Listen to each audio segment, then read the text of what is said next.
Vous aimez nos émissions? Il est désormais encore plus facile de nous écouter en déplacement. Composez simplement le 641 552 53 35 pour nous écouter de partout aux États-Unis et ce, sur n'importe quel téléphone. Nous nous sommes associés à AudioNow pour faciliter l'accès à vos émissions favorites. Sauvegardez le numéro et économisez sur votre plan de données. Êtes-vous prêts?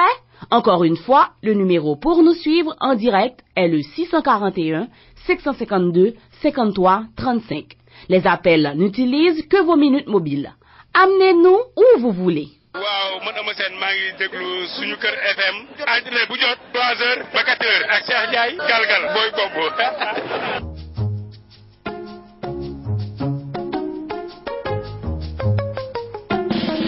réew mi sunu réew la bu fi kenn yéesi nañu delloo si xel yi te ku nekk ànd ak dal réew mi sunu réew la lu yàgg dëgg la te sul kër du ko teree feeñ gaañi en toute objectivité bokk ci l'une des meilleures émissions de web radio bu leen rajo sunu kër di jagleel rawatina yéen ñu nekk bitim réew ak fu ngeen mën a nekk ci àdduna mu ngeen ko déglu via net ñu ci yëkkati ay kàddu yu objectif lépp rek ngir tabax te xam ni Sénégal sunu gaal la seen kër sunu kër la ba tax na loolu la sunukër.com xam moo tax mu leen a jagleel seen émission en toute objectivité moo xam nga yëngu ci wàllu politique économique culture sociale sport bàyyiwul dara 17h GMT 10h ca Californie 13h quelque part aux États-Unis bokk ci yomb na wooteel ci 001 920 786 85 30 wala boo amee say laaji bopp nga envoyé ko par email ci sunukër@hotmail.com wala sax gaañi am na lu gën a easy ajoutel sur Skype rajo sunu kër rek rajo sunu kër boole seeg moom sa bopp bu mat sëkk ci liggéey bi ndax kat am na compétence indépendance et crédibilité juste pour vous informer waaye li moo neex waay kon na gaañi du fenn fii la ci kër gi la maison rajo sunu kër mooy bombu. jaajëfate man la de Henry Poupa ci sa radio yaa ngi déglu suñu kër radio yéen a ngi déglu rajo suñu kër wala bokk yaa ngi déglu rajo suñu kër la radio des émigrés man la Henry Poupa di koy déglu fu ma toll jaajëfate man la de Henry Poupa ci sa radio yaa ngi déglu suñu kër radio Radio Sunu Kër, juste pour vous servir de la bonne musique. Sunuker.com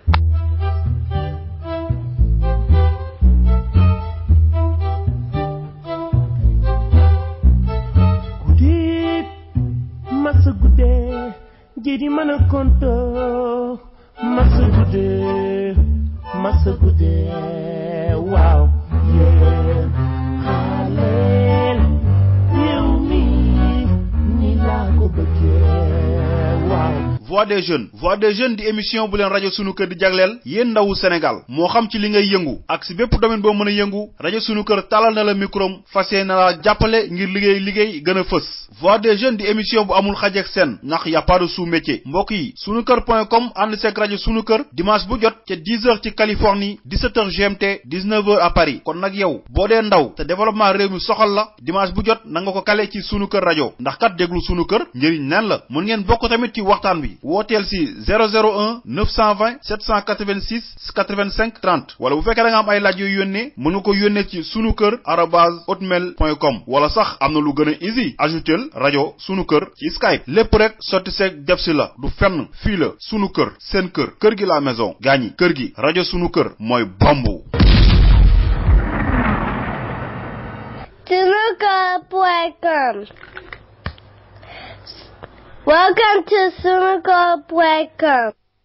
Vous, directeur de société, chef d'entreprise, businessman, particulier, association, fédération, GIE, chef d'agence. Ce message vous concerne. Venez soutenir notre radio en sponsorisant nos émissions et gagner en visibilité auprès de nos 50 000 visiteurs par jour. Pour mieux communiquer avec le public ciblé. Pour plus d'infos, veuillez nous contacter au 001 951 665 85 35 ou par email radiosunuker@hotmail.com. mbokk yi moo xam nga jiite société nga nekk entrepreneur nga nekk chef d'entreprise rajo sunu kër ngir fësal lépp li ngay liggéey jagleel na leen espace bu yaatu ci sunukër.com ngir rek ngeen mën a fësal seen liggéey ci ay njëg yu amul fenn moo xam ngeen yor association ngeen xewle programme bu mu mën a nekk rajo sunu kër pare na pour jàppale leen ngir rek mën a fësal li nga xamante ni moom ngeen di yëngu bu ngeen bëggee fësal seen publicité mën ngeen a woote ci 001 951 665 85 35 kon nag ñu ngi leen ciy xaar rajo sunu kër compétence indépendance et crédibilité juste pour vous kon nag ñu ngi leen di xaar gaaw leen gaaw ñëw ndax kat promotion boo gis am na app vous écoutez sunu kër rajo yéen a ngi déglu rajo sunu kër jaajëfate man la de Henry Poupa Cissé radio yaa ngi déglu suñu kër radio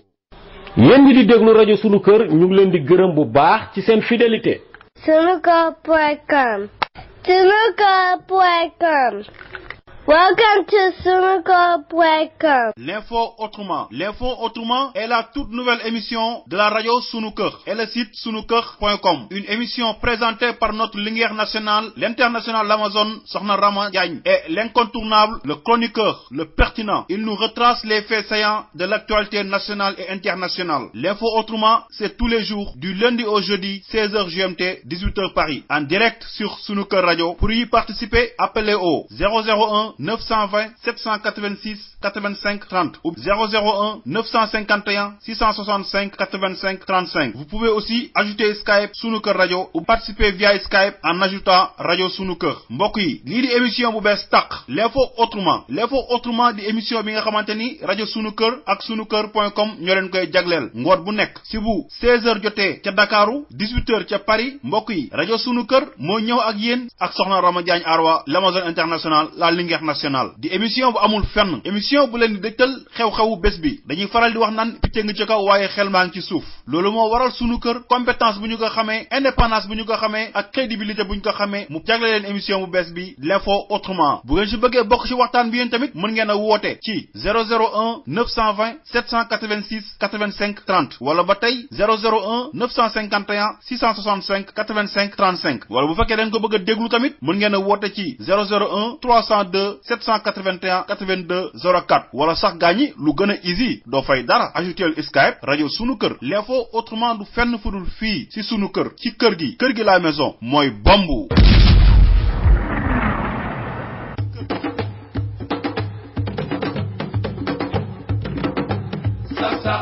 kon ngeen xam ne moom mosuma bañ a sóoraale ci lenn te jiituwuma fi ëppuma fi xam-xam donc loolu mu koy def ba yàlla def mu yóbbu ma def ma directeur général Petrosen ñu toogati diir mu woo ma pour yóbbu ma ministère de l'énergie des mines et de l'hydraulique première rentrée te amu si lenn lu ma ko laaj chaque fois mooy woo ñëw ne ma Macky je veux que nga dem fii bi ma demee énergie mine ñu dem accident bi am mu tegal ma si équipement mu nekk surcharge bu 10 ba ñu ci génnee Idrissa Seck di former gouvernement moom moo ma woo bureau la première fois ne ma toogal ñu defar gouvernement boole ma ci pour ma koy jox xalaat ci koo xam ne ministre nga pare laaj ma loo ci bëgg ma ne ko loo ma si jox baax na finalement ma ne ko kon xanaa ma def fi ma newoon muy miin ak yeneen ndax maa ngi la ciy liggéeyal te yaakaar naa ni secteur la boo xam ne je me sens à l'aise mu ne ma kon je vais te mettre ministre d'État parce que ça anoblit comme ça tu vas être premier sur la liste après le premier ministre loolu la ñu nekkee dénk ma cadre parti bi ñuy dem di dem ba jëmmi jamono mu woo ma te loolu aussi dañ ko war a leeral pour l'histoire keroog assemblée nationale boo gisee ñu def li ñu def dañu bëggoon wane ne itam tey jii assemblée bi sa assemblée la des députés sont derrière vous et soutiennent le processus de l'organisation de la conférence islamique et c'est à l'unanimité majorité comme opposition que la ñu voté cette résolution ñun si loolu la ñu nekk ñu si leneen. c'est vraiment ki ni nga wax parce que addina bi ko doy waar su ma seetee ba ne kii laa bëgg a dénk lii. waaw bu seetee di seet ci Sénégal yi ba ne kii laa bëgg dénk lii. yàlla ak man rek moo ko xam. ne kenn xam ko pour suuf ba tor ko talaa. ñii nga xam ne nag da nga leen fi fekk ma jox la poste bi. ñii nga fi fekk mu jox la poste bi. damay seede ni amul kenn ci ñoom. ne. ak daal mu tax mu jox ko lii. ne ko gor yi nga fekkoon ci parti bi du rek yàgg noonu ñuy toog waaye nag amul kenn kuñ mës a jox bëgg bu tëb ne bu recevoir la ne ko lu tax nga jox loolu man danañu ma jaaxal ne bu ko defoon jaaxal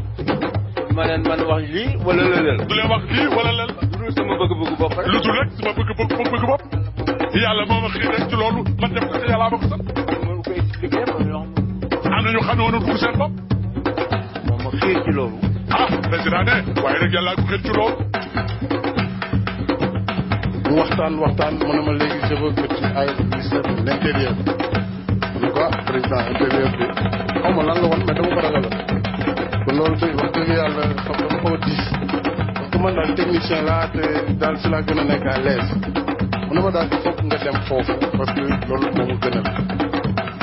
ko bu dee moo la gënal man amatuma choix kon avec votre soutien je suis sûr que je réussirai. C'est comme ça que j'ai été nommé ministre d'État, ministre de l'Intérieur et des collectivités locales et porte-parole du gouvernement. Ku la defal lii yëpp ndax am nga payam.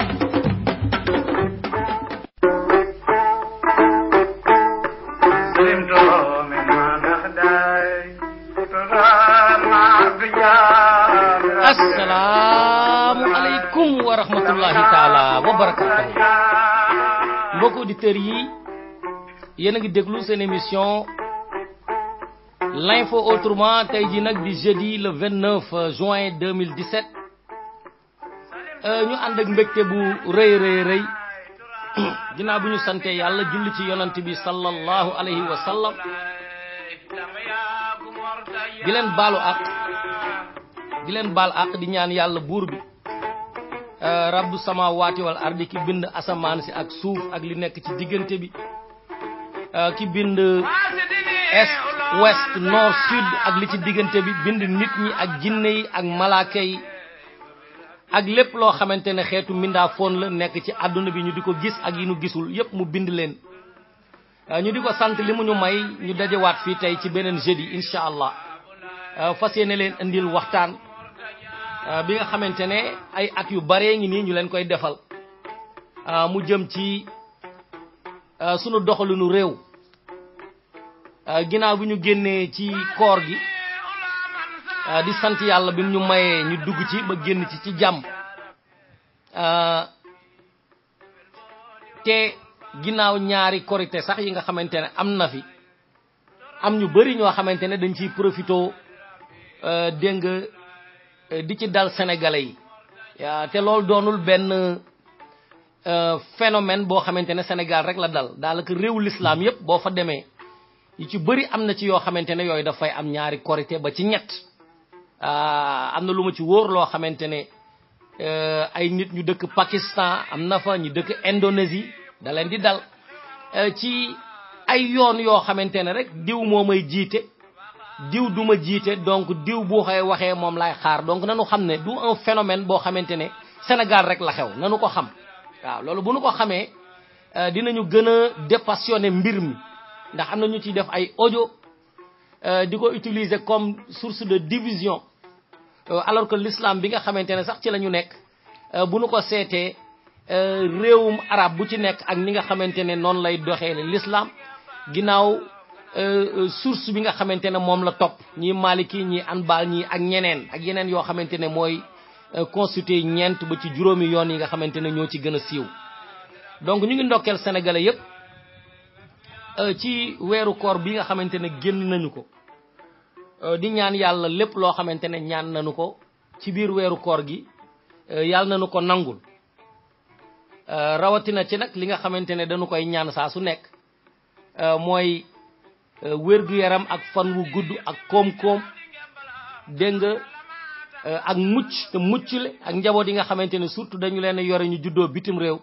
yàlla mën ñu ci teg loxoom jàpp ci ba nga xamante ne dinañu ñu raw ci fépp fu nu mën a toll ci dimension ci mbirum islam dafa am nag ay xew-xew yoo xamante ne ci biir weeru koor bi surtout ci ñaari fan yu mujj yi la am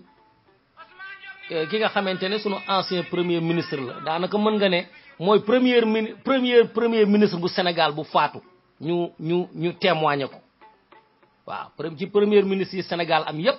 bariwunu bariwunu matuñu fukk moom moo ci ki nga xamante ne moom moo génn àdduna daanaka ci bisu korité bi nga xamante ne nit ñi ci la ñu doon dem di julli ji ci Sénégal ci la génn àdduna muy Habib Thiam ñu di ko ñaanal yàlla jéggal ko ak sénégalais bépp boo xamante ne xëy na siiwuloo sax te ku la joxoon opportunité bi ñu ko joxoon xëy na yow nga siiw ci place am ba xam ne boo génnee àdduna ñëpp ñaanal la waaye ñu ngi ñaanal même sénégalais yi nga xamante ne tamit génn nañu àdduna ci biir weeru koor yi ci at yu su weesu ak ñëpp ñi nga xamante ne ñëpp daal am nañu mbokk wala xarit wala waajur wala xame ak ñeneen ñoo xam ne liggéey nañu Sénégal te génn àdduna yàlla xare leen àjjana te baal leen seen bàkkaar beneen dëj bi moo di xalif généralu Pire xam ne yëgoon nañu bu yàgg ne dafa feebaroon parce que daan na jaabante France lu bari ndeysaan di faju ci loolu ñu yëgoon ne woon ne yaramam dafa sutante moom it génn na àdduna ci veyu korite gi ñu ngi koy ñaanal moom tamit lépp loo xamante ne liggéey na ko ci l'islam ndax yàlla daf ko defoon mu polyvalent non seulement dafa doonoon kilifa diine mais aussi dafa doonoon homme politique ndax représenté na Sénégal sur le plan diplomatique ci réewu arab yu bari waaw ci réewu arab yu bari bokk na ci Arabie Saoudite ak yeneeni réew yoo xamante ne tey bokk na ci Émirats arabes donc ñu ngi leen di ñaanal ñoom ñëpp ñi nga xamante ne ñoo génn àdduna yàlla xare leen àjjana di baalu àqu ñëpp tamit parce que altine comme ni ñu ko waxee woon jeudi bi ñu fiy jógee dañu ne bu fekkee ne altine dafay tombé ci altine bi korite gi da ciy tombé xëy na du ñu def émission mais ñun fii dañoo julli dimanche waaye altine bi Sénégal ak réew yu bari yi ko wër ñoom ci altine bi lañu julli moo tax ñu mën a ñu ne woon rek nañu respecté aussi bis bi nga xamante ne bisu korite la pour ñëpp rek daal di koy def bisu ñaan bisu tuub bisu teral sunuy njaboot mais aussi mu doon bisu noppalu ak jaamu yàlla donc loolu moo taxoon altine defuñu am na ñu bari ñu doon xaar gisuñu ñu waaye reprendre nañ émission bi ndax koor gi jeex na am na ñoo xamante ne bi ñu bëree dañoo defe ne koor gi dafa ñoo jàpp waaye vu suñu position par rapport ak ni politique bi di doxee àndul woon sax que ñuy def émission àndul woon léegi nag dafa am ay thèmes yoo xamante ne moom laay waxtaane boole ko nag ak jukki bi bu ko defee képp koo xamante ne am nga loo bëgg a waxtaane wala nga am commentaire booy def par rapport ak ay mbir yu ñuy jukki vraiment nga mën ñoo woote ci Skype wala ci numéro téléphone yi mën ngeen ñu woo sax ci Facebook bi bu ko defee ñu mën leen a jël ngeen wax seen xalaat par rapport ak événement yi li nga xamante ne nag moom laay jukkee ubbee ko waxtaan wi tey moo di benn affaire boo xamante ne yéen ñëpp yéen a ngi ko doon suivre fan yi nu génn weer yi nu génn mu di diggante Ahmed Khalifa Niass ak ñi nga xamante ne ñoom ñooy wax ci mbirum l'islam yàlla def moom mu bokk ci benn famille religieuse yàlla may ko xam-xam nag parce que ku am xam-xam la ci li muy wax dëgg yàlla am na ci xam-xam yoo xamante ne sax ci du sax ay mbirum diine lu ñu la sol wala dara waaye day wane ne nit kuy documenté wu la di lire ay sources yu bari yooyu nag bu nu ko indee ci biir Sénégal boo xamante ne xëy na ci benn source la ñuy dem wala dafay am ay croyances yoo xam ne c'est dogmatique soo ko fa indee day indi ay clash parce que jàng yi dañu wuute dana ko xam man des fois damay essayer comprendre fi nga xamante ne moom lay waxee même bu fekkee ne fu muy waxee dafay indi ay polémique est-ce que moom polémique bi la ci jublu pour def li jeunes yi di wax tey bu ñu xoolee le jargon de la jeunesse dañu naan pour def buzz est-ce que ci la ci jublu mais en tout cas il attire l'attention de beaucoup de Sénégalais waaw am na ñoo xam ne bu ñu demee ci boo seetaanee saa yu defee sortie vidéo bi des centaines de milliers de fois la ñu koy xool xëy na damay exagérer mais des dizaines de milliers la ñuy xool vidéo yooyu et c'est parce que mu ngi commencé aussi di intéresser sénégalais yi est-ce que loolu la ci jublu question mark la mooy point d'interrogation la mais attiré na attention yi par rapport ak sortie yi nga xamante ne daf koy def mu jëm ci mbirum l'islam léegi nag imam boo xamante ne wala oustaz xam nga mooy kuy jàngale boo xamante ne daf ko daan attaqué yàgg na moom daanaka moom moo def riposte waaw mënoon naa teg élément bi sax ñu déglu ko waaye riposte bi lu mu ci jublu nee na jubluwu ci pour défendre sa propre personne parce que daanaka audio bi yéen ñëpp déglu ngeen ko boo ko dégloo day mel ni ay xuloo ay mag yu xuloo te xam nga loolu yàgg na Sénégal maa ngi leen ko fiy wax di leen ko rappeler semaine ba la ñu génn mën na leen bi ñu demee ba nga xamante ne ci wàllu l'islam ñaari porte parole xalif généraux ñoom ñooy kii def attaque ne addiya corruption la keneen ki def attaque di wane ne mënu leen koo am xëy na moo tax nga jàppee ko corruption génn moom it source bi nga xamante ne moo tax muy wax ne day défendre ne ñoom ñoo ko moom ngeen dégg ko fi gis ngeen ko fi donc doon lu bees théâtre bu mel noonu dootuñu ko amati waaye beneen théâtre boo jëm ci mbirum religieux wax dëgg yàlla du fi ñàkk donc bu ñu demee ba benn oustaz ak benn sëriñ dem bay indi classe mu mel ni ay menaces Iran Ndaw def ko waaye waxul ne bul ma waxati lii waxul bul waxati yonent bi sallallahu alayhi wa sallam lii waxul ne bul wax l'islam lii te waa ji wax na lu gën a garaaw loolu wax na lu bëri loo xamante ne maa ngi ko ciy wax jeudi bu demee ci tarixa bi wax lii bu demee ci beneen tarixa wax lee du ma dellu si waat ci waxtaan mi nga xamante ne moom laa ci defoon ku ko bëgg a déglu da ngay dem nga dellu ginnaaw nga déglu ko mais li ma ci jaaxal mooy moom dafa ne def menace ne bu fekkee ne waxati na dara wala suufee la tina Alaaji Malik maam Alaaji Malik sunu maam ju baax ja yàlla na ñu ko yàlla fayal ci liggéey bi nga xamante ne def na ko ci l'islam nee na bu ko waxatee dara mel ni da koy tuutal bu boobaa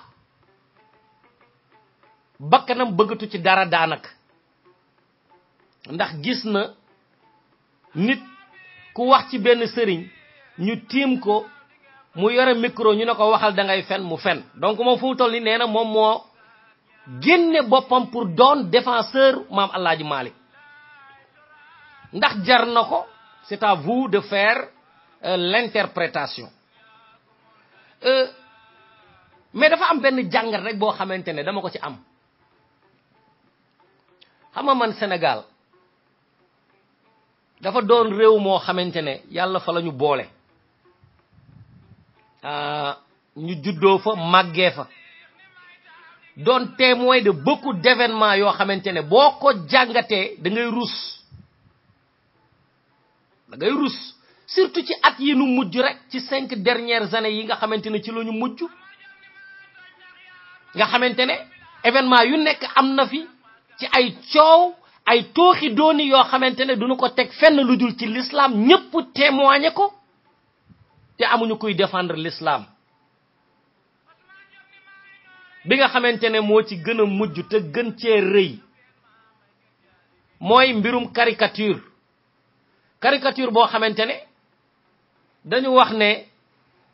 benn journal français moo ko def caricature ki gën ci mbindeef yi mu yonante bi sallallahu alayhi wa sallam di wax ci moom lu ñaaw di ko dessiner ay dessin yu ñaaw adduna bi yépp di ko xeex nga xamante ne boo seetee ay 30 ans ci ginnaaw jamono yu mel noonu amoon na ak nit koo xamante ne Salman Rushdie la tuddoon bind livre di tuutal l'islam di tiital le prophète Mohammed sallallahu alayhi wa sallam ba iranien yi def benn fatwa ne ku ko rey danañu la wax nangam ci alal dama tey kenn reyu ko dañu ko doon invité ci ay place muy def ay conférence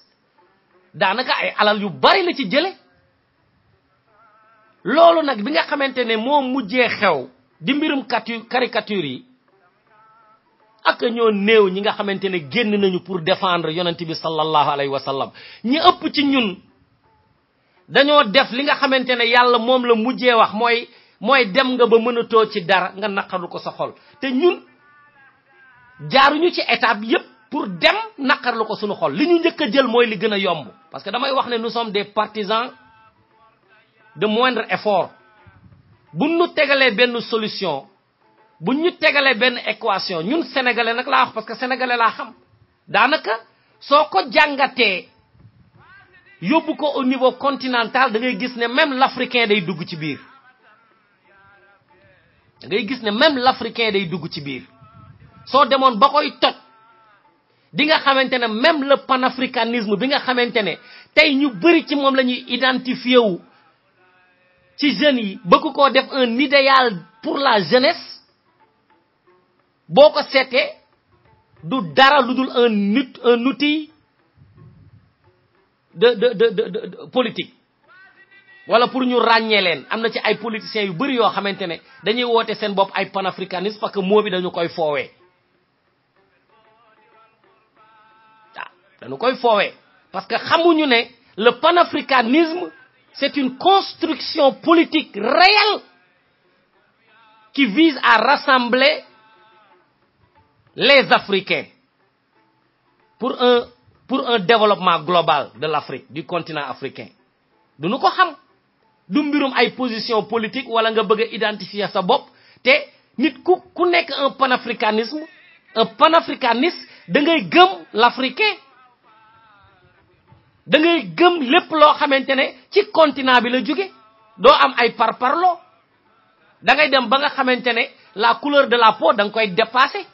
soo nekkee un panafricaniste da ngay dépasser ses croyances religieuses yoo xamante ne c'est importé d'ailleurs da ngay jiital li nga xamante ne mooy mbirum der bu ñuul bi fonk leen même bu fekkee ne en dehors du panafricanisme yow da nga am une croyance religieuse nga pratiquer sa croyance religieuse mais bañ cee juger un autre boo xamante ne dafa am leneen loo xamante ne moom la gëm ñun nag boo ñu xoolee ci sunu réew yi yooyu jiitaluñu ko bu ñu fekkee mbir dañuy seet li nga xamante ne moo ci gën a yomb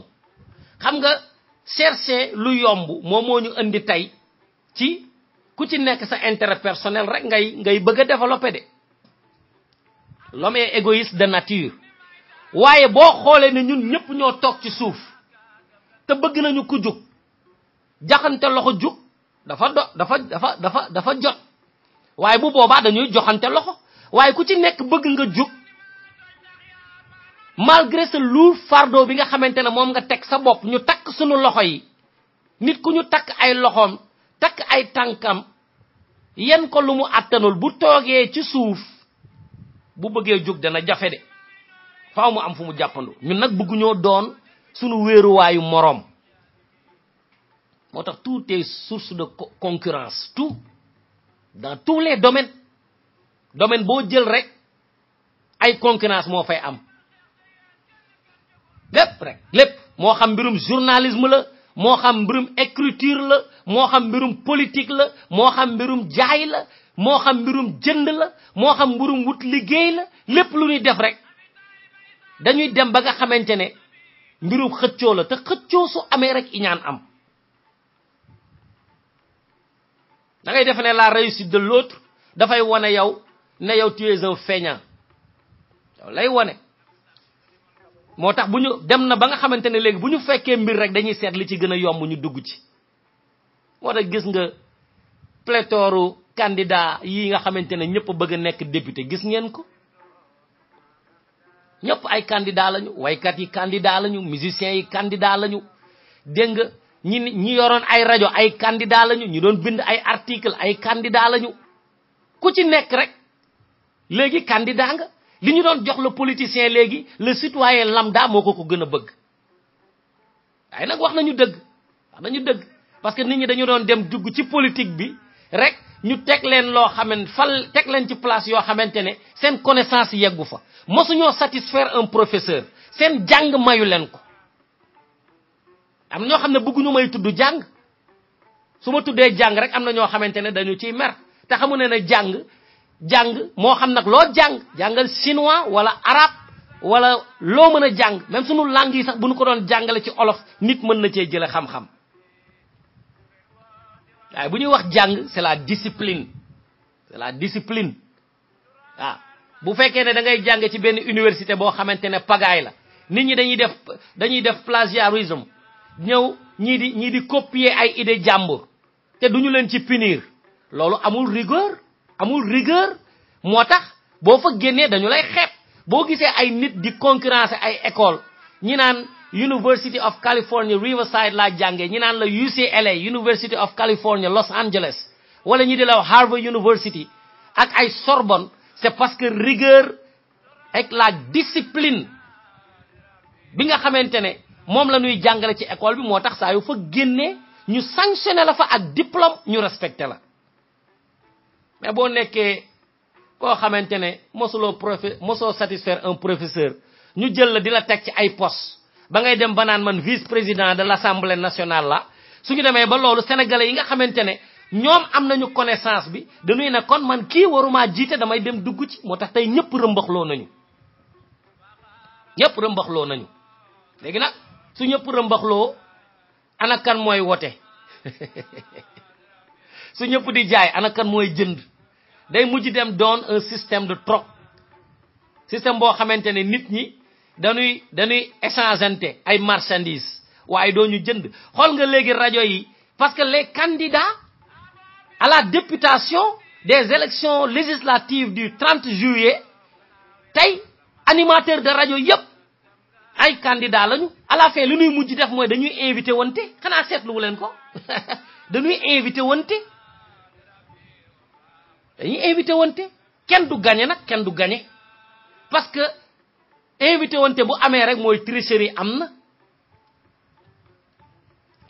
amna parce que médias yi dañuy dox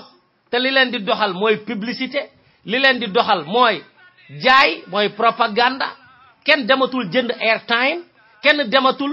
un vrai journaliste interviewé la challenge la da ngay dem ngeen di invité ku nekk di raay sa morom lolou naka lañ ciy génné motax ñuy wax né bu ñëpp doone candidat ana kan moy voter li yëpp day woné système bi nga xamantene ci lañuy dund moy wut lu yomb da dafa bëgg lu yomb mo waral nak bi nga xamantene togn nañu yonent bi sallallahu alayhi wa sallam ci option yi leen yalla jox yépp bi ci gëna yomb lañu ci jël bi nga xamantene kenn du la ragné moy nga dugg su ruq di naqarlu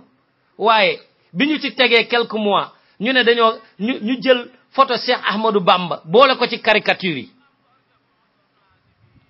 ko ñom caricature won ko ñoo jël photo Cheikh Ahmadou Bamba dal di bind né nit ki nga xamantene dafa sol ak robam bi am luñu ci wax yu ñaaw waye gis nañu Sénégal yépp ni mu yëngu Sénégal yépp yëngu ñu bëgg obliger le président de la République ba nga xamantene journaux yele bañu rayé bañu défé seeni yëfu say ba rayante parce que xamuñu sax ndax dañu leen ray ak règlement de compte la bokon na ci ñi nga xamantene dafa dem def ci deuil national ba dem fa di joy yoré morsom bayyi Sénégal ngeen bëgg ko obliger biñu bolé ku tedd ki ci caricature yi ngeen bëgg ko obliger mu bannir Jeune Afrique mané leen yeen ay yëfu tiaxan ngeen di def parce que sénégalais rek lañu yapp sénégalais moromu sénégalais rek la yapp sénégalais japp na né ñepp mën nañu am xam-xam ba mu dess moromu sénégalais waye bo déwé rek ñu nangu sa xam-xam do déwé rek ñu nangu ko sa xam-xam mom ndax no motax ay ñom Cheikh Anta Diop il a fallu que ñu jugé fi ñom Ousmane Sembène ak ñeneen bu ñu fi jugé rek ñu leen di dogu jox seeni gëtt di leen dogo topato waye sénégalais japp na né ben moromu sénégalais bu nurok mom tour nurok mom sante mënuta am xam-xam mënuta am mënuta indépendant mënuta djub mënuta am ngor ku ci nek rek dem nañu bañ né chaque sénégalais a son prix ku ci nek rek am nga ñëk bo xamantene buñu fa yeggé ak yow rek mën nañu la jënd mën nañu la mom am loolu xamal xép sa bop la bok léegi nag Iran Ndaw ci attaque bu muy def moom baayu jàmbur lay jéem a protéger nee na jaral na ko mu dee ci nee na pour protéger baayu jàmbur maamu jàmbur moom loolu jaral na ko mu dee ci waxul baayam de waxul maamam xam nga loolu nag foofu nag la équation bi toll danañu wax yonent bi lu ne ci l'islam kenn du jug du wax kenn du génn ay propos jël ay responsabilités par rapport aux autorités waaye bu ñu waxee fenn foo xamante ne te loolu boo ko dee seetlu ngistal la ndax mënuñoo wax yonent bi dara wax Cheikh Ahmadou Bamba nga ne da ngay dee wax maam Alaaji Malik nga ne da ngay dee te ñu wax koo xamante ne moom ñooñu wax nañu ne kooku moo leen gën ñooñu nangu nañu ne kooku moo leen gën ñu jàpp l'islam comme une solution abstraite kenn mënu koo gis kenn mënu koo qualifier kenn mënu koo localiser nanu ko bàyyeeg naar yi ak arab yi moo tax arab yi ak naar yi raw ñu ci ndax ñu ñuul bokkuñu ci xeex bi nga xamante ne mooy rafetal l'islam bokkuñu ci de faaw ñu dem jaar ci Cheikh Ahmadou Bamba wala maam Alaaji Malik wala maam Limaamu Laay ci ginnaaw ñeneen lañuy bootu bëgguñoo bokk ci xeex bi bëgguñoo bokk sax ci xeexu sellal bi ak setal bi ak jubal bi ak jëf bi nga def vidéo dem di emporter wu di menacer keneen koo xamante ne sax même li muy wax bu fekkoon ne nit ñi ñu ngi koy topp parce que nit ñi dañu koy topp comme entertainment you know what I'm saying nit ñi dañu koy déglu parce que léegi dafa rigolo ni leen saa neex di reetaane ak ñeneen ñi leen di reetaane bu ñu ñëwee ci mbirum religion bi ni muy attaquer les oustas ak ñiy wax ci mbirum diine ndax xëy na jàpp na ne képp kuy wax ci diine moo la ci ëpp xam-xam peut-être parce qu'il est bien instruit mu leen di challenge yéen mënu leen yëkkati seen niveau intellectuel ba jéem a dugg bu ngeen koy répondre ko par rapport ak challenge bu mu leen woo déedéet da ngeen di dem di làqatu ci ay kilifa diine ñoo xamante ne def nañ seen rôle bu yàgg ama ci loolu le politicien ces jeunes politiciens là ci la ñuy def la même chose dem làqatu ci ginnaaw Abdoulaye Wade woo ko ne ko kaay meetingal ñu falu danoo bëgg lu yomb léegi nag nañu xam ne loolu kilifa diine yi seen yoon newu ci parce que tamit loolu c'est de la mauvaise communication te man nag lu may wax toujours c'est pour yee xale yi ñu bañ a jël position diggante Iran Ndaw ak Ahmed Khalifa Niass ñoom seen biir la yoonu Alaaji Malik newu ci yoonu Serigne Touba newu ci yoonu Murit newu ci yoonu Tidiane newu ci il faut que ça soit clair na leer seen bopp ku ci dugg nag ñu dugal la ci ay mbir yoo xamante ne boo ciy weetoo yaa ciy des ndax ay nit des fois dinañu frotté wante ku ci nekk di wax sa morom amuloo xam-xam ñu dem ba mu yàgg ñu bëgg a profito maam Alaaji Malik wax nañ ko lu raw loolu te ay yeneen di tarixa ñoo koy waxante seeni biir suñu dajee daayira di waxante lu ñaaw loolu kay fi lañ ko fekk yeneen tarixati tamit di dajaloo di wax lu ñaaw sëñ Tuuba wala di weddi maam Limaamu Laay wala keneen loolu ci ñun la nekk parce que defe nañu ne bu ñu féetee fenn rek faaw ñu tuutal keneen ki fuy yëkkati suñu bopp te li may wax xam ngeen ko bu ngeen ko defuli témoigner ngeen ko léegi nag boo bëggee ñëw ne da ngaa jote kenn dafa mel ni rek waa kër sëñ Fàllu yi bi ñu joteeg Moustapha Cissé Lo di ko wax naan ko doo murit ak sa maam bokkoon na ci ñu waroon Serigne Touba ak yu demee noonu loolu mbir mi nekkul foofu su ngeen jotee ci mbirum politique yam leen ci mbirum politique bu leen nax sénégalais yi te man nag sama mission loolu da ci bokk la bonne communication boo xamante ne day yee nit ñi ñu mën a xam fan lañ leen di invité gis nga mbirum diine bi guerre froide bi jeexee ñëpp les grands visionnaires ñi nga xamante ne dañoo am l'âme tranquille xamoon nañu ne beneen challenge bi entre l'Occident la ak la religion xamoon nañu ko bi guerre froide bi jeexee wala ñu ne bi guerre froide bi sax seddee Russie tas xamoon nañu ne next topic bi next sujet prochain bi loolu la xamoon nañu ko léegi nag bëgg a utiliser islam pour défendre des intérêts personnels moom moo indi terrorisme tey ci parce que ay aspect politique la ñuy bëgg pour nit ñi topp leen ci ñu mobiliser mbooloo mi ñu indi religion bu ñu ko fi indi suñu réew mi waay ko fi indi suñu réew parce que amee Khalifa Niass dafa am mbooloo yow nga am mbooloo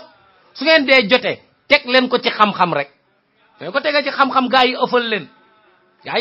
ñu seet ku gën a aay parce que tamit Sénégal il faut que ñii di wax ci mbirum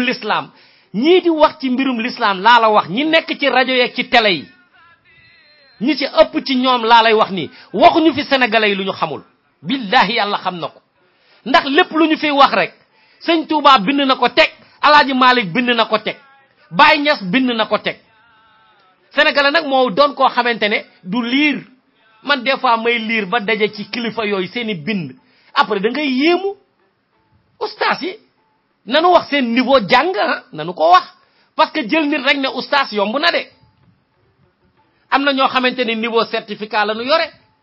am ñoo xamante ne niveau BFM la nu yore am ñoo xamante ne niveau baccalauréat la ñu yore am ñu yore niveau 2 ak ay licence ak ay PhD bokkuñu jàng dafa yaatu te système arabe bi ak système tubaab bii nu jàng benn lañu mënuloo am baccalauréat ñëw di challenge koo xamante ne maîtrise la am c'est pas la même chose ci xam-xam duñu benn na nit ñi di dem ci rajo yi di wax seeni niveau d'étude bu dee arabe la nanu ko wax te loolu dama leen ci challenge nañu wax fi nu jàngee ak ban niveau la nu am parce que arabe loo ci jàng rek am na niveau bi bu mu équivalent ci français mais mënuloo boo génnee ci benn daara boo xamante ne benn mbaar la ñu defal ci bopp koñ bi wala nga dem jàng ji Touba wala Tiwaawan pare goo sax sa jàngu xam-xam nga ñëw rek bëgg ñëw ne léegi nag yow ak professeur bi nga xamante ne dafa jàng littérature arabe waxuma la sax jàng ko ci biir kër diine yi ngeen bëgg a tolloo niveau nanu ko seetaat te loolu sunu gouvernement yi da cee am responsabilité li ñuy jàngal xale yi ci rajo yi di ko jàng leen ko jàngal ci YouTube bi di leen faciliter l'islam ci ñoo xamante ne comprendre ñu ce que c'est la littérature arabe alors que la littérature arabe est différent bokkul c'est pas la même chose avec la religion elle est différente du benn ay xam-xam la yoo xamante ne dañu ko koy jàng dem jël nag lire Bible bi en français ak jàng la littérature française du nu benn nanu ko xam waaye tey rajo boo dem boo ubbee rajo sax wala nga yore site internet dañu lay ñëw di la wax ne la dañu bëgg nga jox leen volet diine bi soo leen laajee lan nga jàng jox ma sa CV duñu la ko sax nangoo jox te ñooñu ñooy bëgg ñëw nag di wax ci yoon woo xamante ne man bu ñu doon jël sax téere maam Alaaji Malik tojal ñu ko pour ñu ko mënul a jàng sax jàng ko j'aurais compris pour ñu ci amul accès ñoom looloo leen intéressé ñu dem jukki ko génne ko def ko mu disponible ci nit ñi sax loolu j'aurais compris mais dañuy jël ay position yu doy waar ci l'islam te duñu bëgg ku leen challenge nañu répondre waa ji waxuma ne waa ji moo nekk ci dëgg waaye li mu leen di woo nañu dem luqati ay livre lire ko ñëw challenge ko tontu ko foofu ça n'a rien à voir ak Alaaji Malik wala Sëñ Touba affaire bi ci mbirum xam-xam la ku la woo ci xam-xam da nga koy tontu ci xam-xam mais doo ko tontoo ci ay frustration dañu dem jàngi ay affaire diine du ay affaire caaxaan du ay affaire caaxaan loolu bokk na ci li nga xamante ne bëggoon naa ko nuyoo ndax xew-xew la te vidéo bi daanaka yéen ñëpp seetaan ngeen ko waaw moo taxoon ma bëggoon ko doon ci li nga xamante ne dina bokk ci jukki yi may njëkk a def waaw beneen li nga xamante ne moom laa bëggoon jukki aussi moo di ci korite gi Macky Sall def na benn discours di tontu ilimaan bi par rapport ak ñaari korite waaye daf ci wax benn wax joo xamante ne man rafetlu naa ko waaw rafetlu naa ko parce que ñoom politiciens yi dañuy wone seeni position l'islam dara intéressé wu leen ci ludul li leen di jariñ ñoom di renforcer seen position de force mooy bu réew mi wala soulever wu pour jël li mu moom ñu woo diine ji ñu wax pour ñu tempérer leen maanaam ñu dalal leen wàññi leen gëmloo leneen yàlla wax leneen ne réew mi day yàlla moo ko bëggee nii président bi fi mu toog yàllaa ko fa teg mënu leen ci dara nangu leen ko rek waaye bu ñu demee ba nga xamante ne dañoo war a seet luy unifier musulman yi du leen arranger moo tax ma ne d'accord naa ci moom foofu parce que jàpp picc la jàpp li koy jariñ lay seet mais xam nga ni boo demee réew yu mel ni Arabie Saoudite li dëgëral l'islam bi wala Émirats Arabes Unis foofu doo fa gis ñuy julli ñaar yoon de bala mu bariwul ndax gouvernement bi moo teg loxom ci mbirum l'islam bi ngir bëgg koo organiser parce que loolu mooy seen force boo demee ba nga xamante ne bu ñu xoolee sa réew 100 ans ci ginnaaw doonul woon dara l'islam solidifié wu ci nguur goo xamante ne yéen a ko jël ngeen def l'islam bi mu doon à la base source lépp loo xamante ne moo leen di jox alal tey ba ku tudd seen réew tudd alal l'islam moo leen ko jox moo tax ñoom dañu cee teg seeni loxo do di nga dégg fu nekk ay ñaari julli waaye officiellement doo ko dégg Arabie Saoudite du ñàkk am na ñu fa nekk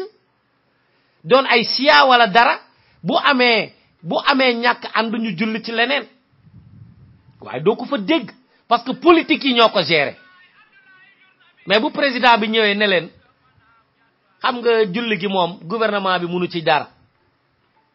ñii dañuy julli lii ñii julli laa ñoom daal daanaka seen yoon newu ci te nañu gën a nooyal affaire ndax l'islam c'est la tolérance bu ñuy jullee nañu rafet leen am nañu julli wax jooju mooy wax bi nga xamante ne da ko arrangé mais aussi wax la bu positif boo xamante ne day yee imam bi parce que maa julli tey maa am raison ñi julli démb amuñu raison waxu dof la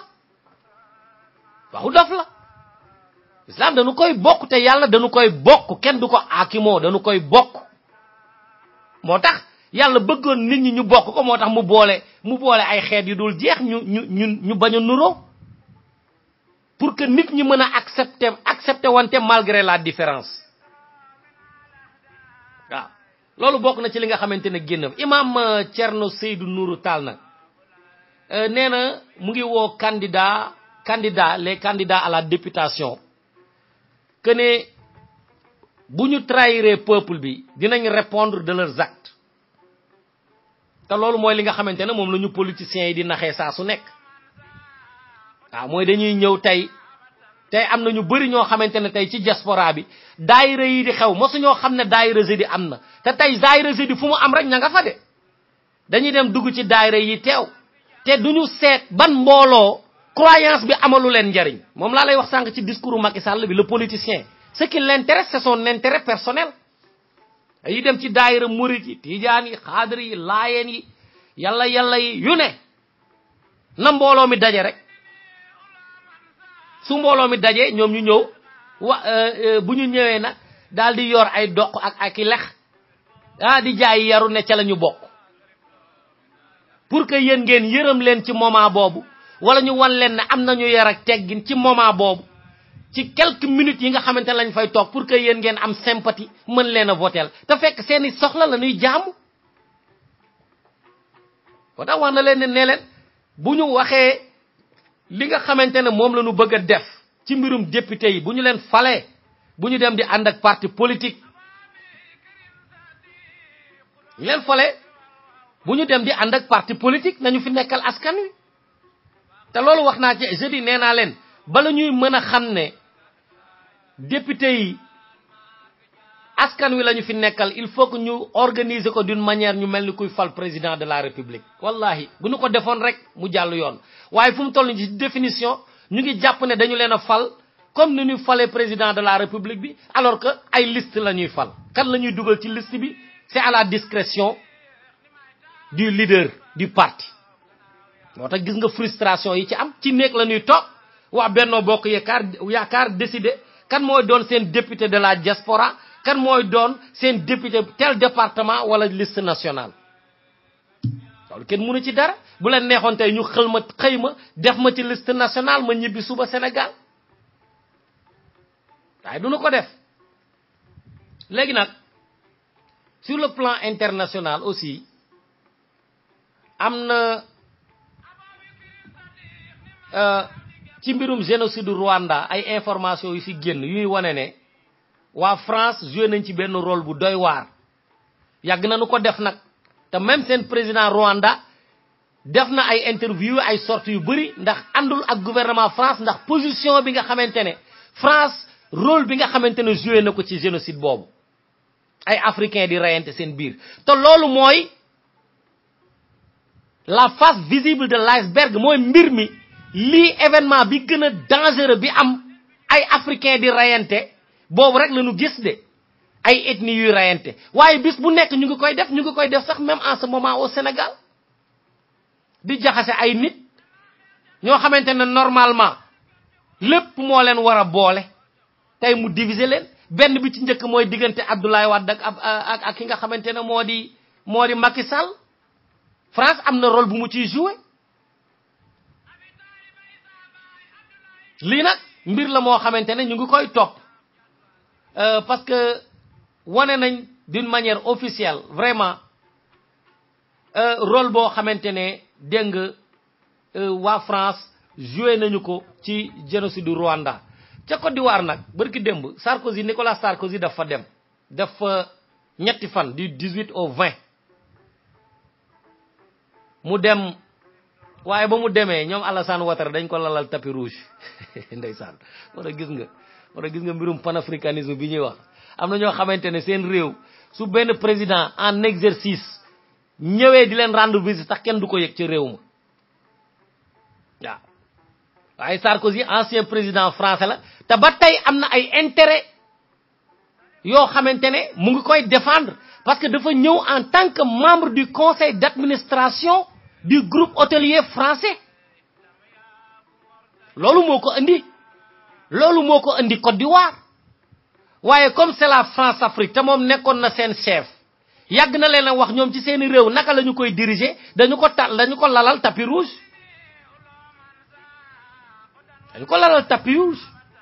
accueillir ko au pavillon présidentiel à l'aéroport Félix Houphouët-Boigny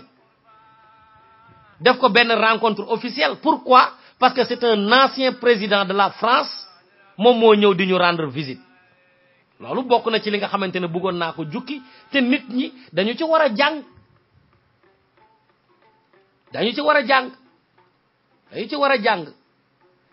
ca Libi nag bërki démb ci mardi bi dafa am 25 corps yoo xamante ne géej gi daf leen a rejeté ay corps migrants te nee nañu ci en 48 heures rek am na 8000 sauvetages yoo xamante ne def nañ ko fa waaye malgré cela am na 25 corps yoo xamante ne ndox mi génn na leen te nee nañu rek ci désertu Niger bi ci même jour bi am na 50 corps yoo xamante ne fekk nañ leen fa ñu wow koŋ ci désert bi te ñooñu ñëpp challenge bi nga xamante ne moom la ñuy jël mooy seen réew doxul dañu bëgg a gis l'Europe comme Eldorado da leen di jaral ñu song vents et marées du moins pour mën a yegg fi nga xamante ne foofu la ñu jëm waaw nee na jaral na leen ko voilà léegi nag loolu doon na mbir mu ñaaw moo xamante ne parce que léegi médias yi dañoo dem ba nga xamante ne surtout ci sunu réew Ablaye Wade bi mu fiy nekk président de la République da ngay gis journaux yi ak chroniqueurs yi ñuy bind ci mbirum barsàq wala barsàq Mapenda Seck woyoon na ci waaye bi ñu ñëwee ba nga xamante ne Macky Sall ñëw na en 2012 yéen ñëpp defe ngeen ne mbirum Barça wala barsàq jeex na parce que dañoo jot instruction ne dootuñu ci bindati lii may wax ni ay journaux africains ñoo koy génne ay chroniqueurs africains ñoo ciy bind ñi nga xamante ne seen réew ñoom la ñuy traversé libyens yi ñoo ciy wax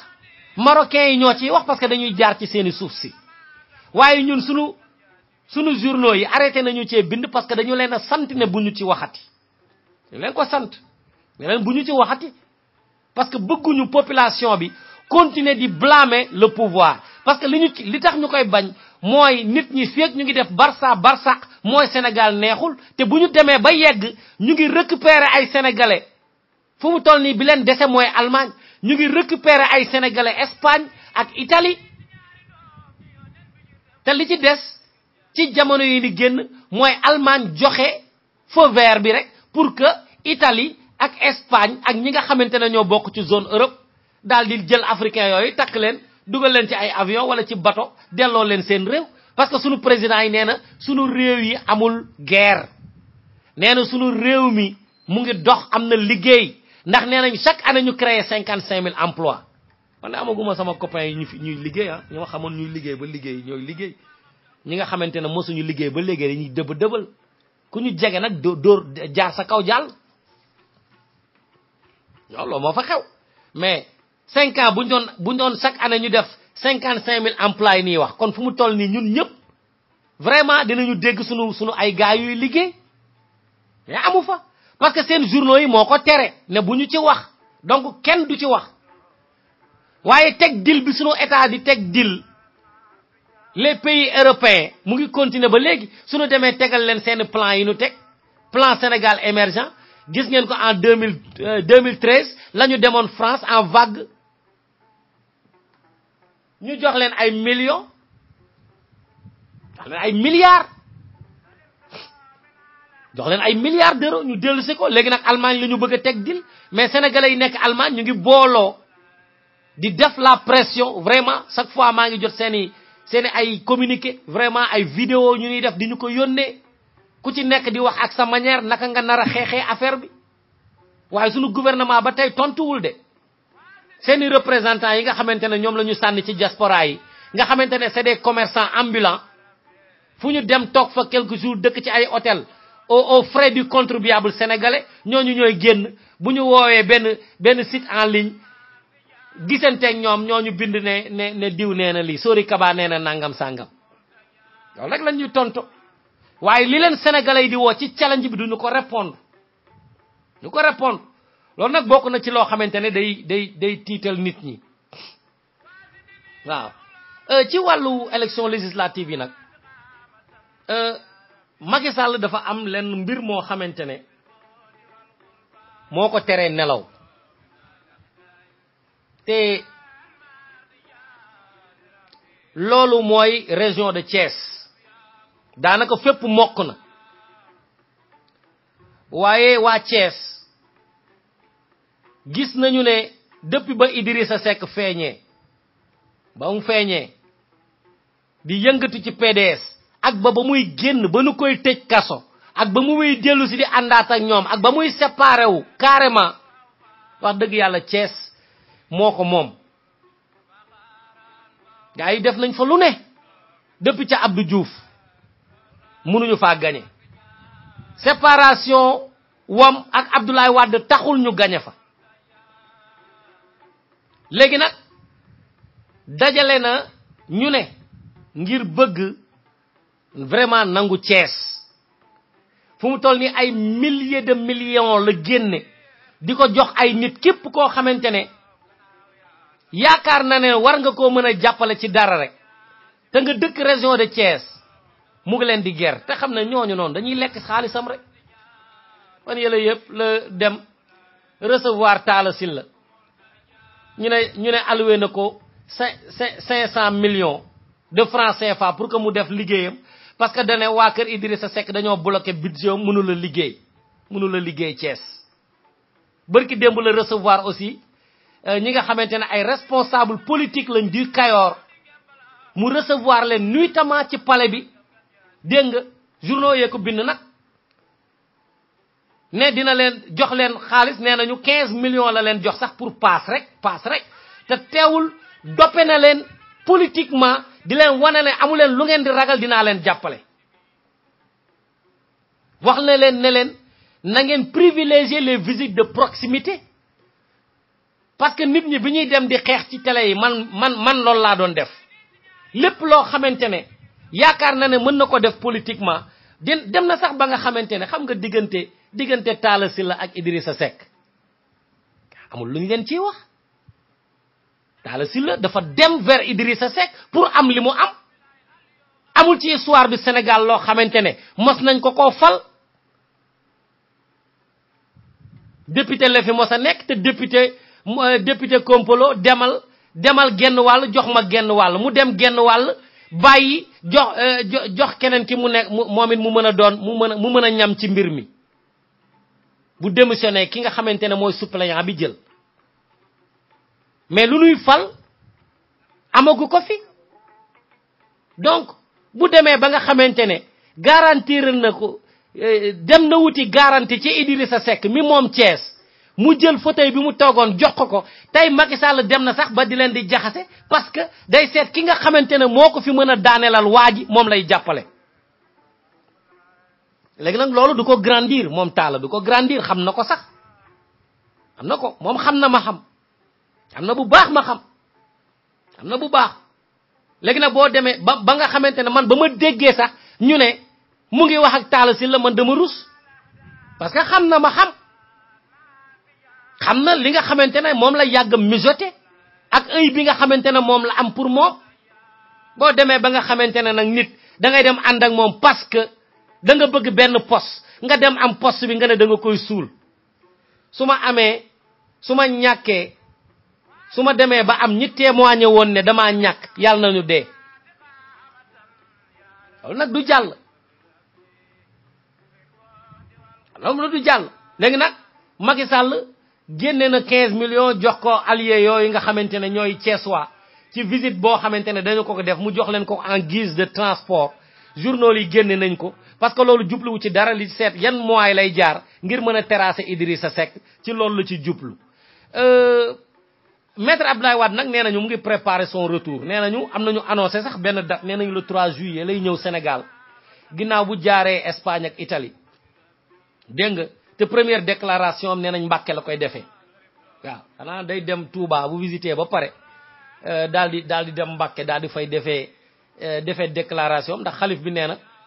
Touba dañu fay tere politique bi wax na ko rek ci korité gi waaye taxul les jeunes Mbàkke politicar la ñoom ñëpp ñu ngi ci liste yi ci liste nationale la ñu leen def wala ay liste départementale boo demee xool liste élection législative yi nekk ca département ba waaw ñoom rek ñoo fa fees ku ci nekk ak chaque parti a son petit Mbàkke ñu nekk ci biir Touba di fa def politique malgré l'interdiction du khalife général des Mourides nga xam ne mbir mi intérêt bi moo ko jiitu su intérêt bi taxawee mbirum ndigal dafay xewi te gars yi seen intérêt la ñu gis wax dëgg yàlla parce que ñoom dem nañu ba jàpp ne mbàkke yi gën a siiw tey te ñu topp seen doom yi li ci politique bi rax moo tax gëmuñu ne jàng be xam-xam ak barke bi de dem nañu ba jàpp ne li ñu doonoon dara moo tax ñu siiw moo tax ñoom it ñu bëgg cee dugg de ñu bëgg cee dugg journaux yi nag nee nañu am na benn distribution automatique d'argent bu nekk ci palais ba fu mu toll nii pour corrompre la jeunesse pour que ñoom ñu mën a ànd ak nguur gi ngir nguur gi mën a gagner nee nañu ñu ngi créer aussi fraude massive wax nañu ko ndax ñi nga xamante ne bindu nañu ñëpp génn nañu site bi nee nañu boo demee dugal sa information mu génn am na ñu bëri ñuy dugal seen information te dara du génn am na ñuy dugal di gis seeni bos waaye ñi ëpp nee nañu bu ñu duggee seen information ak ni même numéro récépissé bi ñu leen jox dara du génn est-ce que loolu mooy enregistré gunu ko kon looy defaree site internet enregistré gunu ko wala yeggaguñu ci ñoom parce que dañuy jukki yeggaguñu ci ñoom léegi nag ñun ñi jàpp nañu ne ay fraude la ndax dem nañu ci département de Mbacké gis nañu ne am na ay carte d'électeur yoo xamante ne ay jógi jóg la ñu jël ñu sànni ko foofu te dañu ko waroon a distribuer wuñu ko dañu koo jël sànni ko foofu yi ñu lakk ko lakkit bi des nit ñee ngi xaar seeni carte ñaari weer moo ci des ñaari weer moo ci des daanaka campagne électorale bi 1er juillet lay tàmbali waaye nit ñi jotaguñu seeni carte donc ñu ngi yaakaar ne fraude bi nga xamante ne moom la gouvernement bi bëgg a def ngir élection législative yi mu feesal assemblée nationale parce que nag loolu la assemblée nationale baaxoo mooy feesal ko ak ay député yoo xamante ne nguur gi la ñuy àndal feesal ko ay nit ñoo xamante ne loi bu nu dugal proposition de loi bu gouvernement bi dugal ñoom ñu valider ko ku ñu bëgg a xeex ñu yëkkati sa immunité parlementaire ñu tëj la kaso wala ñu bundu xataal la loolu la assemblée nationale du Sénégal baaxoo léegi nag fraude bi annoncé nañu ko ci manière bu nekk à travers des chroniques à travers des faits mooy ñi bindu mënuñoo gis seeni carte même bu ñu dugalee seen numéro récépissé ci site internet boo xamante ne ministère de l'intérieur moo ko génne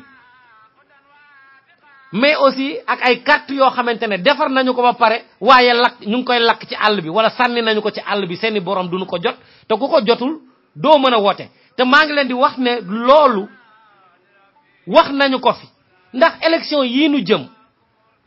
wallaay dana battre ay record ci mbirum du sax doon mbirum abstinence parce que abstinence c'est un choix bu nit ki di def waaye ñàkk jot sa carte fan ngay voter ñàkk jot sa carte fan ngay jote te ñoom ñoo yore les renseignements généraux xam nañu fan lañu nar a gagné ak fan lañu nar a ñàkkee ñun ñi bindu même fii ci Los Angeles wóorul ñu jot suñu ay carte ñaari weer ci des te en ce même moment ñu ngi bind ci presse bi di wax ne possibilité élection législative yi bana am bu ko defee moo tax gis nga wallahi boo jàngee politique gis mbirum saay-saay yi nga xamante ne l'histoire de la politique da koy wone Macky Sall bi mu andi moom mooy mettre le doute dans la tête des Sénégalais mettre le doute parce que moom lépp élection yi mu gagné yépp mooy élection yoo xamante ne ñëpp duñu voté li ma leen di wax ne dama leen koy wax parce que seetlu rek laa ci am élection bu Macky Sall gagné faaw mu am ay doute élection présidentielle 2012 ñi jàppoon ne dañu war a annuler émission bi dañoo bëri ndax Abdoulaye Wade dañ doon manifester ne moom du candidat bokkul ñii nga xamante ne ñoo doonoon ay candidat ca place de l'Obélisque la ñu doon toog ñoom Ibrahima Fall di jaabante place de l'Indépendance parce que dañu leen fay tere ñu fay jaabante ak ñoom Idrissa Seck ñu leen di sànni lacrymogène ñuy challenge l'autorité ci en ce moment la Macky Sall moom rocceeku moom di dem di def li muy def ba ñu daje place de l'Obélisque di ko yekk lu ne waaye taxul élection yooyu moo ko gagné ñu jóge ci loolu mu ñëw def waxeet ñëw dugal leen référendum ñu naan référendum bi dina am te référendum bi dafa bàyyi à 1 mois mu joxe date bi moins d'1 mois même je dirais à 3 semaines de l'échéance lay doog a joxe ne date bi tel la ci la ñuy def référendum sénégalais yu bëri dañoo defoon day fo mu ñëw remporter ko léegi nag ñu ngi jëm ci élection législative journaliste yaa ngi bind ñi ànd ak Macky Sall ak ñi mu jënd ànd ak moom ñu ngi génn di def ay sorties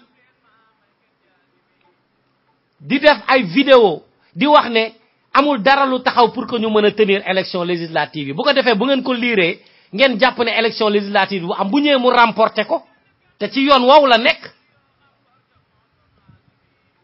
am na ñu bëri ci yéen ñoo xamante ne ngeen du ngeen dem wote ji am na ñu bëri ñu ma waxal nee nañ ñoom du ñu wotali parce que député yi jaralu leen ñuy dem di perte une journée de travail jaralu leen ko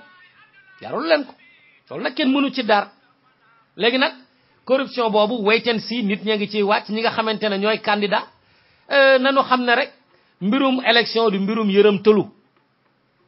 dafa laaj mbirum joxe xaalis dafa laaj mbirum fay propaganda dañu koy jënd da ngay jàng mbirum politique ak média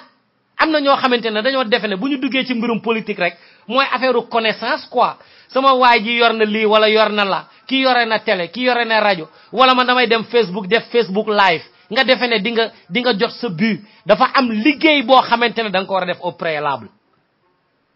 mais am na ñoo xamante ne bëgguñoo investir ci seen i dara lu yomb rek mooy li may wax ci sénégalais lu yomb rek lu yomb nag mënoo cee jaar am lu rëy mënta ne te rey léegi nag il faut ngeen liggéey ci battre campagne mais aussi aspect vigilance bu len ko faté pour que élection yi nga xamantene da ngeen a bëgg ñu fal len ci ngeen mën ci am ndam le département d'état américain dafa publier mardi bi ni ben rapport bo xamantene sur le trafic humain sur le trafic d'êtres humains en Afrique nak tudd nañ ci Sénégal Guinée ak Congo Brazza ak fi nga xamantene modi RDC di wax ni nga xamantene maltraitance ak ñak topoto bo xamantene dañu koy topoto xalé yi muy le trafic d'enfants ay sujet yu revenir la mais buñu démé ba nga xamantene département d'état américain dafa dem ba génné liste rouge ñu xamné kon mbir la mo xamantene dañuy wax né dañu koy xex rek mais ba tay xexunu ko président bi mo fi doon téré kuy ay yalwaan ñu xey di japp yalwaan kat yi payu magget yek talibé yek di len ramas di len duggal ci ay auto police génné deng lo xamantene loi bo xamantene mo koy téré ñu wut ay éléments deng de la police yo xamantene ñoy renforcer loi bobu waye légui ba légui ni ba tay bi lolu wesso amna sax ño xamantene dañuy wax né visite yu mu warona am rek wala xaliss bu mu appliquer won ñoñu jox ko ay conditions mo taxone mu doon def lol di len ko wan waye ba alal ji duggé ba paré légui yonam néwatu ci xalé yaangi taxawalu ba tay ñi nga xamantene dañoo tëjoon sen daara yi ubbi wat nañu ko ana ñom Cheikh Soumano ñi nga xamantene buñu dello ci terrain bi def ay recherche dinañu gis ne ñi tëjoon seeni daara ubbi wat nañu ko té ñu ngi liggéey ci xalé yi bir la mo xamantene do koy souligner pour que ngeen xam ko da ngeen ko wara xam da ngeen ko wara yek lolu bokku na ci li nga xamantene bëggon na ko fi yokku li nga xamantene nak mom la koy tejé ay fait divers la rek ay fait divers soxna Rama nekku fi ay fait divers yo xamantene ben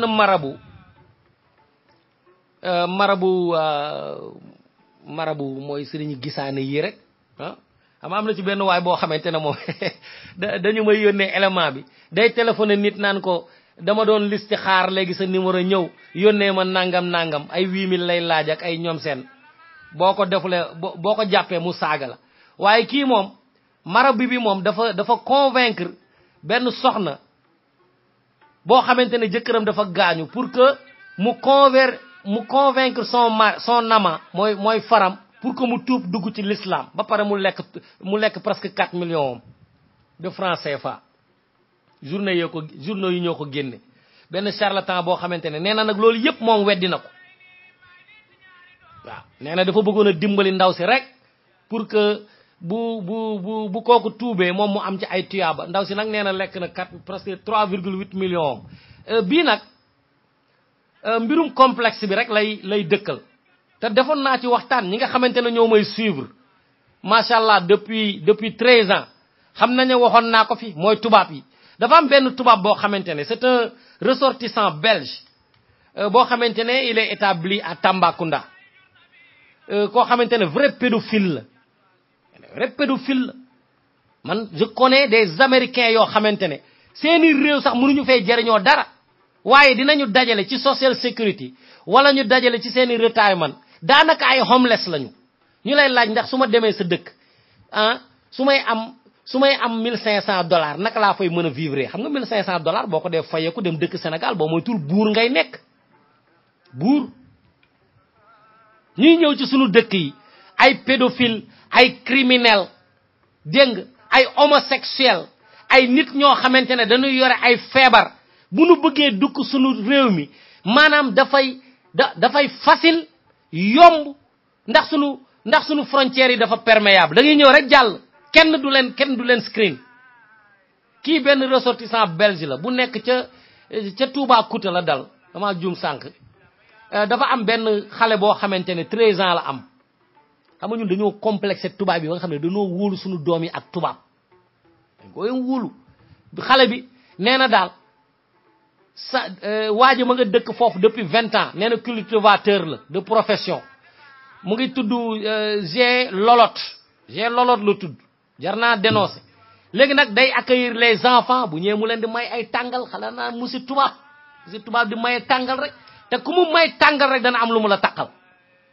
loolu lañu xamul tubaab baaxewul noonu parce que ñun ak ñoom ñoo dëkkandoo ñun ak ñoom ñooy jàngendoo ñooy liggéeyandoo gis nañu ñenn ci ñoom ñu nuy sonale mais ñun dañ leen di gis comme ñoom ay malaaka lañu bu ñu ñëwee Sénégal rek lu baax rek lañu fay def ku ñëw sa dëkk nag te miinu ko ragal xam ne lu ko fa dal mën na ko fa lu ne mën na ko faa dal mais mu baax day yomb mais bala ngaa xam sa waay nga yegg ba këram bala ngay xam sa waay nga yegg ba këram bu ngeen tukkiwulee mënu leen xam ñan ñooy tubaab pédophilie ñu ngi ñuy bëgg a rey léegi nag xale yi bu ñu ñëwee ñu may leen ay tàngal léegi xale bi moom 13 ans la am nee na c'est pas la première fois ndax nijaayam moo leen moo bert tubaab bi mu nekk ci ndaw si rek di def dara xale bi nag nee na moom waa ji pénétré wu ko waaye da koy may tàngal di ko may 1000 francs di ko may 100 francs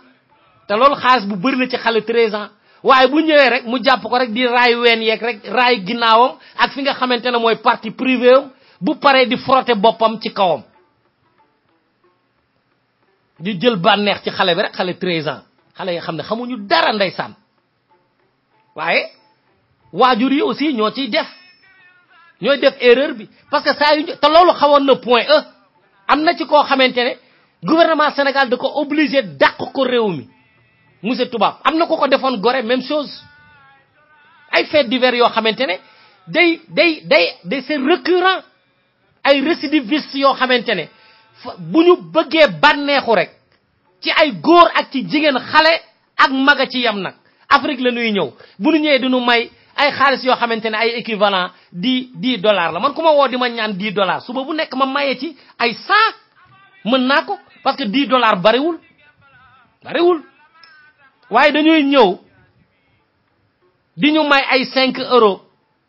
di tëddee sunu doom yi bu ñu ñëwee fekk maire bi di jaay ñu may ko xaalis doomam yi dem naan monsieur tubaab te xale bu dugg ñu def ko musiba cas bi nga xamante ne moo xewoon point E xale bi 5 ans la am xawma matul 10 ans de toute façon yaay ji di ko sang bu koy sang bay laal ci xarante tànk yi rek ci ginnaawam rek xale bi yuuxu lan la mu ne monsieur tubaab moo ko def monsieur tubaab moo nekkoon sama ginnaaw waaye xawma lan la doon def noonu moo ma gaañ foofu ñu mujj dem seeti xale bi ndekete yàgg nañ koo pénétrer ndekete xale koñ bi yëpp bi ñu leen dajalee ñu ne monsieur tubaab moom la leen di def ku ñëw ngoon bu ëllëgee mu jëlaat keneen xale yi dem ba tàmm ko te monsieur tubaab moo koy def dañu koy def sunu réew yi dañu koy def dañuy dem léegi ba nga xamante ne Sénégal góor yëpp dañuy wëngalu parce que ñàkk gu metti moo waral tubaab yi dañu leen di jox alal di leen tëdde yaay dañuy entraîner ba jàpp am derrière bu baax un derrière derrière un sportif gars yi jàpp leen di leen def ay musiba rek naar yi ak yenn tubaab yi ñooñu koy def ay étranger rek ñooñu koy def mais sénégalais góor jigéen bariwul woon léegi nag sénégalais yu nuru góor nangoo doon ay góor jigéen moo fi bëri dara teguñu ko lu dul problème yi nga xamante ne moom la ñu nekkee parce que chaque jour ma lire ko des faits divers ci presse bi nañu ci góorgóorlu gouvernement bi na protéger sunu population yi loolu xam naa sax dina jafe waaye na ñuy seggal ñan ñooy dugg ci sunu réew mi li ñuy bàyyee ñooñu ñuy dugg ci sunu réew mi di fa nekkee à l'aise bu nu ko yombaloon ñun ñi nekk ci biti ñu ñëw dugg ci sunu réew mi daal di fay investir mais c'est très difficile pour nous et très facile pour eux te boo tourner la boule c'est la différence dafa difficile ci ñun ñu dugg seeni dëkk sax di fa investir déjà loolu lañ mbirum APE moo koy wane ñoom bu ñuy dugal day yomb ñun bu ñuy génne muy jafe wala ñu ñuy teg ay exigence yoo xamante ne sunu produit du ko mën a respecter pour mën a dugg seeni réew loolu bokk na ci li nga xamante ne thème bu am njariñ la boo xamante ne xëy na beneen yoon dinañ ko développer wala yéen ñi nga xamante ne yéen ci ëpp xam-xam su ngeen ci amee xam-xam ngeen wax ñu ci maa ngi lire sax benn ci journaux yi benn déclaration boo xamante ne Merkel moo ko wax sur le mariage homosexuel nee na nous ne sommes pas ouverts au mariage pour tous ndegam Allemagne mooy wax loolu ñun ñu ñuy imposer di ñu bàyyi ay pédophile dégg nga ay homosexuel ñu ñëw ci suñu réew yi bu ñu ñëwoon sax di marier même mariage bi sax man moo tane ngay jël ay nit di leen tëdde parce que boo marier nit homosexuel benn nit ngay tëdde mais ñu bàyyi leen ñu ñëw dugg ci suñu réew mi ñuy tëdde ñëpp dañuy fekk góor tëdde ko fekkee jigéen tëdde ko fekk ay xale tëdde ko fekk ay mag tëdde ko ku nangu rek ñu jox la ko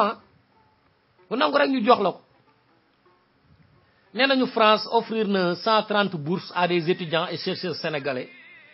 te nee nañu loolu daanaka chaque année da koy def nee nañ le gouvernement français moom moo koy offrir te année bi def na ko offrir na 130 dafa am benn tubaab bu ñuy wax Béatrice Uré dañ ko condamné pour avoir aidé un migrant loolu nag mooy ndaw soo xamante ne dafa dimbali benn irakien bu de 36 ans mu jógee mu traversé dem Angleterre léegi nag waa France jàppoon nañu ko fan yële jàppoon nañu benn waay boo xamante ne li ñu ko sénégalais li ñu koy tëjee kaso président association des sénégalais la li ñu ko doon tëjee kaso mooy dañoo ñëw këram fekk fa benn émigré clandestin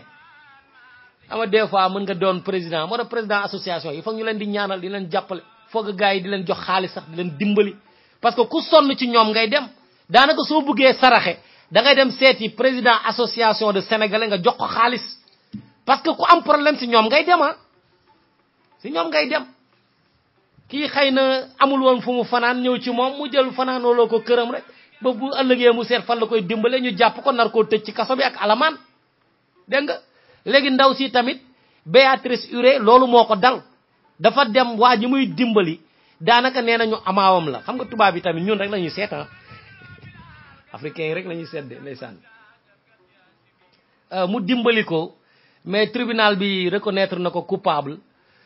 pour ñu tëj ko une peine boo xamante ne dinañ ko déterminer pour mën ko tëj mais aussi pour décourager ñi nga xamante ne ñoom ñooy dimbali émigré clandestin yi mais gouvernement yi ñoom ñooy njëkk a dimbali émigré clandestin yi ñoom ñoo leen ñu njëkk a dimbali parce que émigré boo xam ne bu ëmbee yaa koy faj ndax doom ji bu am leen lu mu lekk seen église yi ñoo koy jox lu ñu lekk ak seen mosquée yi yéen a leen njëkk a dimbali parce que c'est des non profit ñoom ñoo leen di dimbali donc ñoom tamit ay complice lañu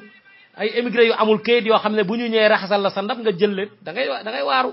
vraiment doy na waar procès des biens mal acquis bi nga xamante ne moom la ñu toppee doomu Obiang Nguema ngi tudd Théodore Nguema ñu koy accusé de détournement de fonds publics journaux yi ñu ngi ciy bind xëy na fan yi dina am loo xamante ne dina ci gën a leer li gën a am solo tamit bokk na ci benn interview boo xamante ne Idriss Déby def na ko di wax ci ingérence boo xamante ne France daf koy def dans son propre pays pour changer la constitution sans ñu laaj ko ci moom lan mooy xalaatam moom mi jiite réew mi mu koy ñaawlu lii nag yëpp nga xamante ne tey jukki naa ko mu ngi ci boo demee ci site sunuker.com di ngeen ko gën a mën a xam surtout ngeen déglu interview bu Idriss Déby bi parce que Idriss Déby dafa xam ban yoon lay jaar ngir jot ay fonds dégg nga ci pays occidentaux yi da ciy évoquer affaire Boko Haram ak affaire terrorisme en Afrique parce que am na dëkk yu bëri yoo xamante ne parce que les pays africains yi fi nga xamante ni foofu la ñuy faussé mooy dañuy chantage l'Occident et c'est vice versa mais ñoom bu fekkoon ne chantage bi ñuy def l'Occident dañ koy jariñal seen réew sax nga ne waaw mais c'est pour enrichir le leader du moment parce que même Macky Sall bu demee di publicité plan PSE en Allemagne def ko en France ak ci yeneen i dëkk yoo xamante ne dañuy dimbali Sénégal ci wàllu koppar c'est parce que daf leen di wax jox leen ma moyen ma téye xale yi bu xale yi demee ba ci ñoom mu ñëw jox leen ne leen lii ngeen war a financer pour xale yi liggéey te ñu ngi leen di financer ba léegi gisaguñu 55 000 emplois yoo xamante ne ñu ngi koy joxe bu ngeen seetaanee interview bi daf lay wan ne léegi li xew pour chantage l'Occident mooy mbirum terrorisme waaye ñoom bu fekkoon ne seen réew yi mënoon nañ ko protéger ñoom mënuñu protéger seen réew yi ndax seen waa réew yi ñu ngi jee ci désert bi ñu ngi doon ay émigrés clandestins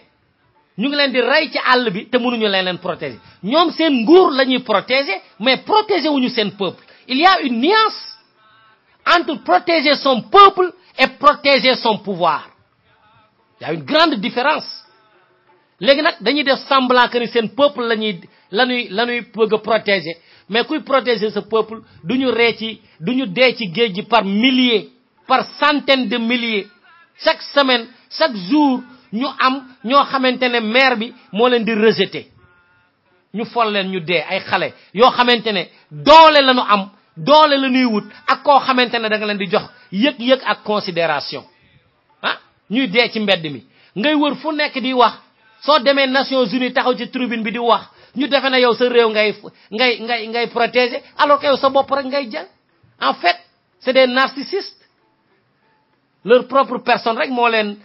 intéressé loolu mooy li nga xamante ne bëggoon naa ko jukki képp koo xamante ne am na loo ci bëgg a yokk mën nga wootee Skype rajo sunu kër wala ngeen woote ci 920 786 85 30 951 665 85 35 wala 951 242 50 51 boo wootee ñu jox la kàddu gi wala ngeen woo ma ci Skype bi rajo sunu kër wala ngeen woo ma ci Facebook bi ma dugal leen Ahmadou Diop kàddu gaa ngoog. waaw. asalaamaaleykum Diawar Diop waaleykum salaam wa rahmatullah. déwénati waaye Ahmadou Diop baal ñu àq. waaw déwénati àq kay amu ci. waay baal ñu waay. parce que yow yaakaar naa ne finalement patriote de haut niveau nga. waaw parce que ci nga dëkk alhamdulilah rabil alamina. koor gi jeex na. jeex na de. waaw. yal na nu yàlla baala sunuy bàkkaar. amiin ñëpp sunu Sénégal gi nekk ci jàmm. amiin. koom-koom am fi. liggéey am fi. wérgu yaram am fi. amiin. ndax Sénégal ay jàngkat yu mag ñoo fa nekk. des soufis de grand niveau. de haut niveau. des philosophes hors pair de classe exceptionnelle. waaw weer gu tedd wi. la communauté internationale musulmane te nu bokk ci. xam ne weer wu tedd wi. de pardon et de partage. zakat. alhamdulilah rabil alamin. kon noo ngi sant yàlla ak yonent bi ak sunu sëriñ su baax si nga xam ne ñoo tëdd ci sunu dëkk bu mag bi. ndax ay kor yu mag lañu ñu jubluwaat ci waxtaan bi. ndax dafa am loo xam ne boo nekkee ci koor waroo ko wax. wallaay. waaw. bu loolu wéyee Njawar. xam nga malheureusement yàlla mbuur la. ndax yàlla lu ko neex lay def.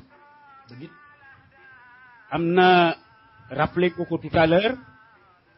wax nga fii le calife général bu Pire muy Moustapha Cissé. waaw boo xam ne kenn dutu ko présenté yàlla jëlee na ko fi yàlla na ko yàlla xare àjjana. ñoo ngi koy ndokkeel. ñoo ngi présenté nos condoléances à la famille éplorée. de même que la famille de Habib Thiam. waaw. loolu daal la ñuy wax ci loolu. ndax c'est triste nag quand même voilà. actualité internationale bi nag bari na parce que tey Njawar li nga wax bari na. walaay bari na maa ngi jégalu de. bari na trop waaye nag noonu la parce que jàngkat da ngay def décryptage massif. góor yi di ko commenté. indi ci seeni kàddu ñoom it. ndax mbir mi gën a dëgër. waaw noonu la parce que commencé nga ci le trafic d'êtres humains. surtout des enfants. te wax nga ne le département américain def na ci des investigations ay des preuves à l'appui. maanaam ñu tuumaal ci Sénégal du Macky Sall moo fi nekk nee na plan Sénégal émergent xanaa kon kooku xanaa gis loolu xanaa. ñu tuumal RDC loolu mooy toutes les dérives dafa am ay dégâts collatéraux parce que xaalis la moo ci nekk ci mbir bi ndëngte trafic d'organes crime contre l'humanité la sax en vérité loolu sax la ñu waroon wax buñ ci doolee nag les faits divers tout azimut boo xam ne day defee la chronique chaque jour que Dieu fait un cataclysme majeur sénégalais yi duñ tal dara léegi tubaab bi nekk pédophile parce que yaakaar nañ ne tubaab mu def dagan na te dara du ko ci fekk muy joxe xaalis di ger di sàkku ko c'est un crime te bu doon Europe xalaatu ko sax waaye suñu dëkk bi leneen moo fi am waaw actualité internationale bi nag dama kaawat parce que wax nga ci doomi Théodore Obiang le fils de ñu koy accusé de s'être enrichi maanaam ce que l'on appelle les biens mal acquis xaaj ji ak seen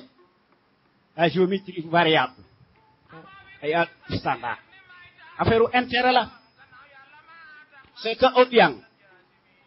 investir na maanaam jënd na ay kër ci France ñu koy juge waaye le même Obiang États-Unis ñoo ko accusé woon il y a de cela 5 ans États-Unis pardonné nañ ko parce que dafa lamb poosam et tout parce que en vérité su ñu bëggee combattre les biens mal acquis c'est très facile parce que les paradis fiscaux et les banques aux transparences peu vertueuses mais buñ bëggee saafara loolu mën nañ ko parce que c'est des entreprises impérialistes capitalistes des lobbies mafieux capitalisés à l'échelle internationale c'est ça le problème bi bay ba ci lañ dunde xajji ak seen lañ ci def selon la tête des clients yi nga xam ne dañuy sukkuraam maanaam nu tiit loolu lañ def te am na benn wax boo xam ne aussi moom may servir de tremplin évidemment c'est sur le génocide rwandais bi nga xamante ni bii ne amoon na en 1914 en 1994 ci Kigali ndax fi nga xam ne ku indi woon ginaawaat ji ñëpp xam nañ ko en vérité waaye dafa am désinformation ak manipulation boo xam ne dafa amoon ci Europe en particulier en France qui est derrière parce que certains journalistes accusent publiquement l'Élysée de l'époque kan moo fi nekkoon Mitterrand parce que le problème c'est que qui dit ethnicité rate waaye du wax di noonu la ñuy def parce que li daaneel avion bi parce que li ñuy fàtte mooy le président Juvenal Habyarimana le président Burundi à l'époque Cyprien dañoo abattre avion bi au piste de Kigali je crois que si ma mémoire le 27 avril 1994 loolu moo indi woon giraawaale gi voilà le problème te loolu am na benn journaliste boo xam ne finalement am na lu bari lu mu ci wax parce que gis naa ko tey ci actualité internationale bi journaliste boobu c'est pas une première pas une première c'est un grand homme un homme courageux un verbatim boo xam ne day metti bopp parce que kooku kor la parce que tubaab bi am na ñoo xam ne aussi jàngkat yu mag lañu parce que def na ci décryptage bu mat sëkk di accuser Hubert Védrine voilà parce que ci loolu maanaam l'état français bi nga xamante ne bii ne François Hollande dafa ñëw dafa bëggoon a déclassifier affaire bi mais comme affaire boobu information bi dafa am des sensibilités ñu gas ko suul c'est ça la vérité parce que affaire boobu boo ko seetloo ba seetlu ko dafa coulé woon beaucoup d'encre ndax lu doon def ay la chronique parce que am na benn journaliste bu mag téere bu rëy la ci bind te daanaka bis bu yàlla sàkk Ndiawar Diop dama koy rappeler ci l'info autrement le décryptage massif pour décoder l'actualité internationale boo xam ne dañ ko def sans compromis ni compétition nga xam ne dañ ko def en toute conscience ki ko doon def kan la mooy ki may wax Jean-Paul Couteux waaw bind na ci article bu rëy yoo xam ne di impliqué directement de service secret te désinformation la ci def parce que bind na ci téere boo xam ne noonu la ko tuddee te am na journaliste yoo xam ne finalement parce que ci jamono jooju sax Paul Kagame dañ ko doon jiiñ bu FPR te xam nga mbir moomu pour terminer sur cette histoire rocambolesque cabreuse et justement xam nga France bi moom seen i élect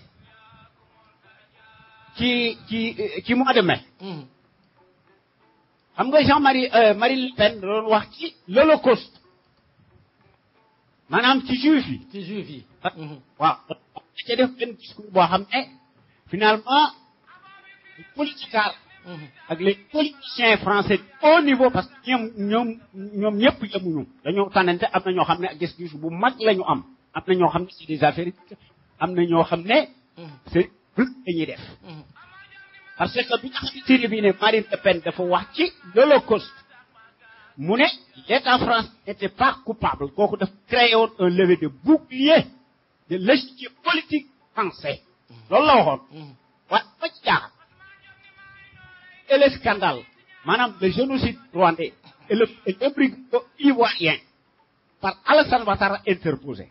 kan ne ci jawar xanaa kon loolu du crime parce que mënee sut ne Holocauste crime la ñu ne État français est responsable waaye le Rwandais le problème rwandais l'extérieur n'est pas responsable su jaxasuma ci Côte d'Ivoire kon ku wax fee ci Sénégal nag plutôt ci Libye nga wax ci affaire bu 25 immigrés évidemment tant que le problème des immigrés c'est que en vérité dafa neexut a wax waaye bu fekkente ni bii ne tous les Africains accroupis au lieu que ñuy en découdre au lieu de prendre et de braver les terres et les mers au péril de leur vie ñu nekk la proie des océans et des caïmans bu ñu fexe woon ba nga xam ne nekk nañu benn ñu traquer les élites de pacotille arrivé à l'impérialisme international capitaliste yaakaar nañ nekkul suñu dëkk bi dina jëm ci kaw ci kanam parce que rien que les 14 pays africains ñooñ seeni économie dafa dépasser largement non seulement la France mais l'Europe réunie waaye yàlla dañu indil ay ressources naturelles yoo waaye nag ñu duñu ko mën a jëriñoo parce que yàlla da ngay indil ay firnde jox la li mu la war a jox parce que yàlla xam na li muy def te gis nañ ko ci Arabie Saoudite am na pétrole Sénégal am na pétrole ressources humaines yi naturelles tout azimut du jeex waaye bu fekkee ne bi ne amul des élites yoo xam ne qui sont totalement libres yoo xam ne finalement dañuy kalewu ci li leen di jox am moo ci am dañuy braver les terres les mers kooku en vérité irresponsabilité la c'est ça le problème triste à dire parce que bu fekkente ne bii ne jukki nga tout à l'heure nga wax ne finalement Macky Sall parce que Macky Sall moom pour man voilà sax jàpp Sénégal yi waaye pour man ñoo teg ay parce que bii Macky Sall nee na chaque année mu recruter 55 millions 55 emplois te ñun suñu emploi yi état sax ana état recruter état li mu war état du recruter un état responsable du recruter état day indi une politique boo xam ne les chefs d'entreprise dañuy am confiance liggéey am fii Sénégal ñu liggéey sur des bases voulues taux de croissance am fii le poids ça des Sénégalais ñu liggéey di jël suuf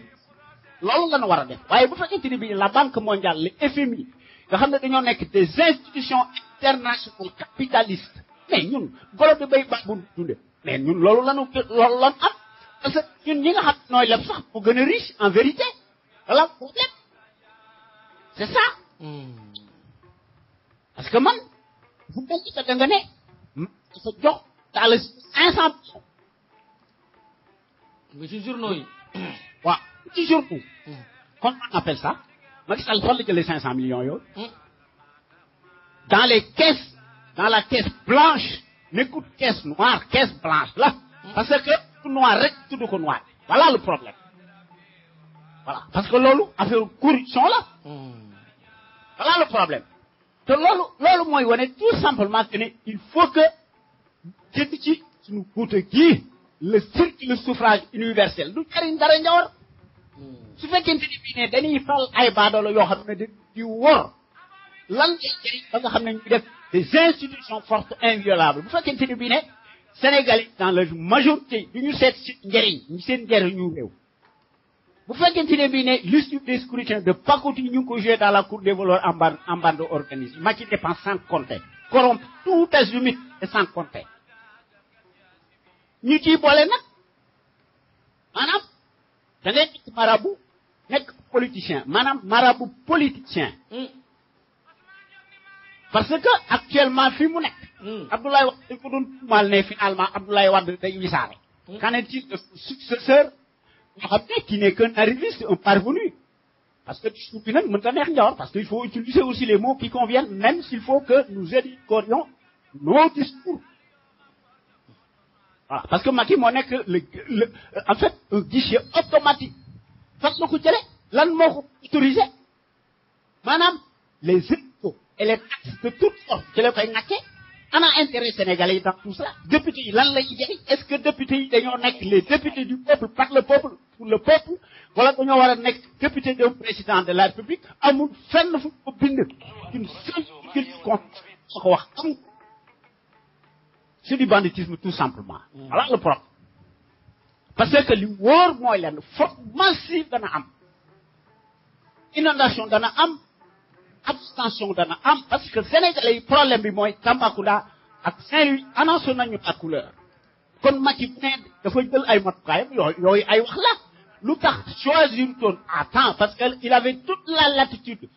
jant bi na fang sénégalais di wate librement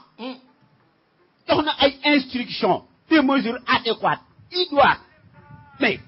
c'est de la roublardise, c'est de l'espièglerie, tout simplement, c'est de la mascarade, c'est de la tartufferie, point barre. Il n'y a pas autre chose à explication. Et je dirais même que Macky n'aura aucune explication. Macky presse le faux pour avoir le vrai. Autrement dit, Macky xamoon na ne élection day am parce que Macky xam na ne dafa wor te gis nañ ko ci parti en fait les partis référendaires ci 2016 mu ne woon day wàññi mandat ana wàññi mandat bi. Au contraire, on a fait que renforcer les pouvoirs déjà exorbitants du président de la République. Sama gis-gis ci Sénégal parce que Sénégal il faut que nous déglu gor yi wax ak ñoom parce que nous avons des preuves matérielles. Voilà. Il faut que nous fassions une nouvelle République. Voilà le problème. Tant que le président de la République, tant que tel que ni nga xam ne moom lañ koy concevoir au Sénégal, c'est un cirque, c'est des comédies électorales, tout simplement. Parce que il y aura demain des gueules de bois. Et le réveil sera brutal. Les Sénégalais, en ce moment, ils n'auront aucune excuse possible. Donc, il est temps que les Sénégalais, nga xam ne bokku nañ ci, maanaam ñu jubbanti suñuy tir par un tir groupé, ñu jox benn député maximum, évidemment. Parce que l'argent est faiseur de roi. C'est ça le problème. Parce que depuis léegi dañ am une justice soumise. La presse est monopolisée par le pouvoir politique qui juge les partis.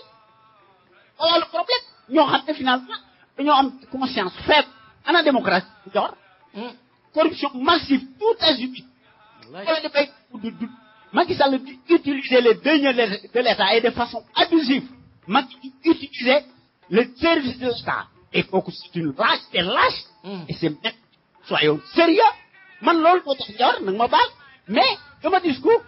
saaguma kenn nag waaye Macky Sall mënta am benn circonstance boo xamante ne bi atténuante. Voilà le problème. Bu fekkente ne bi ne Macky traque tout opposant réel ou supposé nga nekk citoyen nga yor sa xalima di def caricature alors que binduñu fenn ci constitution bi ne c'est interdit. Président de la République tant que wane wundu li nga xamante ne bii moo nekk nga xam ne kenn waru ko wone xam nga fi may waxee. lenn lépp mënees na ko. voilà le problème. te bu defoon noonu du nekk fi mu nekk tey mu pour muy gumi. voilà le problème. Sénégal gis nañ ko ci Cheikh Anta Diop gis nañ ko ci Mamadou Dia dégg naa ay discours ba ci def tout à l'heure ci commentaire yi mooy li may wax toujours ne en fait en réalité en Afrique l'Africain ne devient héros que lorsqu'il meurt. Voilà le problème. Madame, médecin après. Est-ce que Macky, c'est un panafricain? Évidemment, ce n'est pas panafricain. Parce que moom njariñu extérieur rek ci la nekk ak njariñu lu boppam. waaw lu ko neex lay def. collectif Macky Sall na waxoon ne rupture totale. Gouvernance sobre, vertueuse, transparente, une justice libre. boo xamante ne bii ne du nekk aux ordres du chef de l'exécutif. maanaam Macky dit quelque chose mais il fait le contraire. Il parle plus qu'il ne fait en réalité. C'est une contradiction. Macky nous a tourné le... Où sont les promesses électorales pour lesquelles a été eu la déception généralisée des Sénégalais. te loolu wax dëgg yàlla parce que mag boo ko joxee kan mu def leen te dana tollanti parce que ku doon gis ku bëggutoon a gis nga voilà léegi nag gis na ko léegi li nga xam ne ci la nekk bu fekkee ne bii ne Abdoulaye Wade bi ñëw Macky Sall di tiingat di tuumaal alors que moom ci boppam joxewul leçon ci koo xam ne da ngay jël caisse état bi defe ne sa caisse bopp la te gisul benn membre boo xamante ni bi affaire woon nañ ko te loolu duñ ko def maanaam juge et partie ana démocratie boobu la léegi ay député Macky Sall le Sénégal bëgg waaye bokkuñu député du peuple par le peuple te loolu binduñu constitution bi c'est ça le problème parce que aliénation moo fi nekk yoo xamante ni bi presque carte ci loolu la nekkuñu ci pour les intérêts illicites indicibles des Sénégalais parce que ci loolu la ñu États-Unis ci loolu la ñu nekk ku fa sàcc dañ lay tëj ci kaso bi te kenn du la fal Sénégal gi nag da ngay gis benn waay boo xamante ne bii ne il était taciturne noppi tëj jimiñ ñu jox ko poste de nomination tànn sa bu la neex ci yaama neex muy fuuy di wajaase alors que ci moom ci boppam mi ngi nekk surga tubaab bi nekk seen pion nga xam ne day nekk sous le piano américano-français loolu moo tax mu amam kër États-Unis te loolu am na ci démonstration la justice sénégalaise am nañu des comptes à rendre demain man je les traite au même pied d'égalité que Macky Sall parce que tous coupables voilà merci. jërëjëf damay teg élément bi nga xamante ne moom laa introduire woon sànq muy intervention wu Iran Ndaw ñu déglu ko tuuti rek bu ko defee xëy na bu fekkee am na entre temps ku ci bëgg a wax ñu jox la kàddu gi sinon ñu terminer ko ñu déglu. caaxaan la rek caaxaan la rek dem naa gaaye maa ngi njaay doo sa ànd juddoo yow mi koy rëppeel foo juddoo bu ñuy màggal liiram fa mu juddoo màggal dundam di ko fekki Tiwaawoon ca zaawiya ba moo tax Ahmed Khalifa Niass day xaru rek Ahmed Khalifa Niass day xaru waaye su bàyyiwul Seydil Hadji Malick dana dis ci moom kooku moom désormais na teel a xam ne fu mu ko tuddati wax safaan foofa lay yem na ko teel a xam Maodo fa mu juddoo maa fa dem fa mu nekkee liir dañ koy lay barrière du barrière yu ñu fa teg liir bu ñuy màggal juddoom dundam fu mu jaar dañ koy barkeelu di fa ñaan ba ci sump ga ca faas fee mu tëddi ca raw doom monde bi yëpp di ko fekk yow nga taxaw ci télé yi internet yi ni da ngay doye dal Alaaji Maalik da ngaa bëgg a alko rek Ahmed Khalifa Niass laa wax waxuma Jean waxuma Paul Ahmed Khalifa Niass laay waxal waaw il faut toon nit ñi rek waaye désormais Maodo moom mayetuñ kenn nga laal ko mais ñun ñi njabootam ñu ngi rafetal suñuy kàddu ñaawul ci benn këru diine kilifa gu ñu xam ñu ngi wax ci yow lu rafet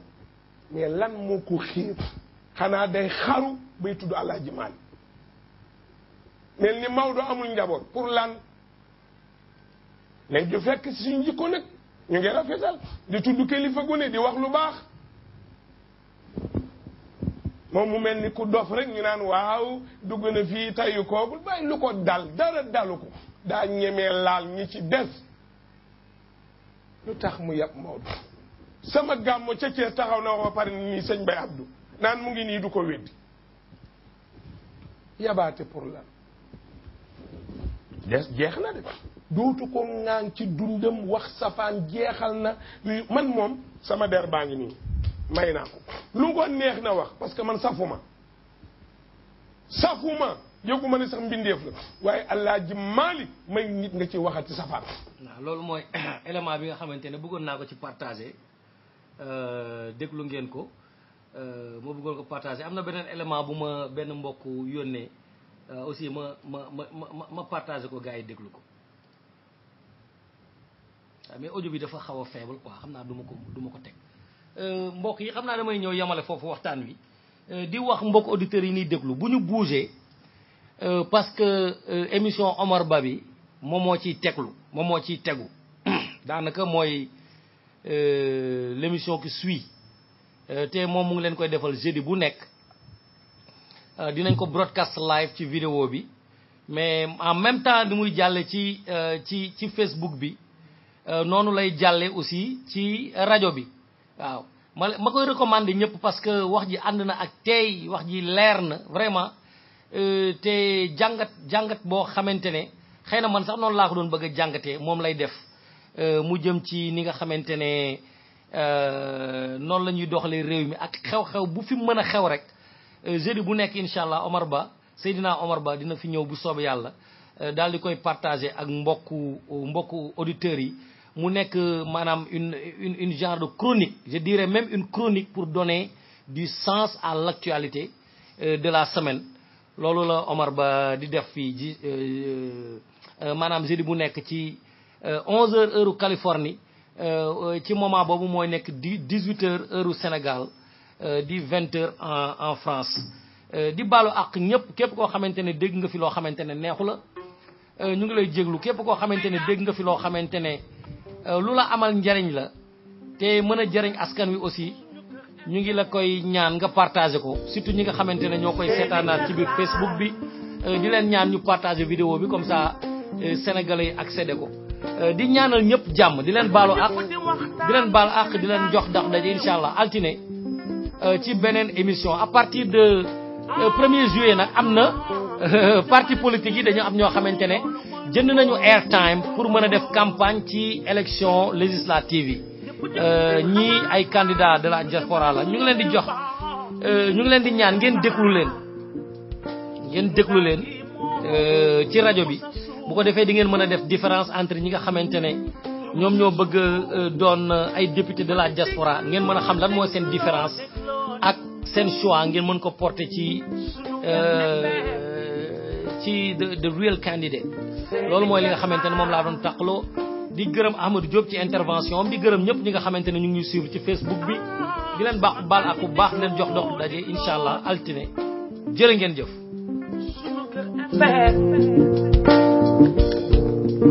Sunu rajo la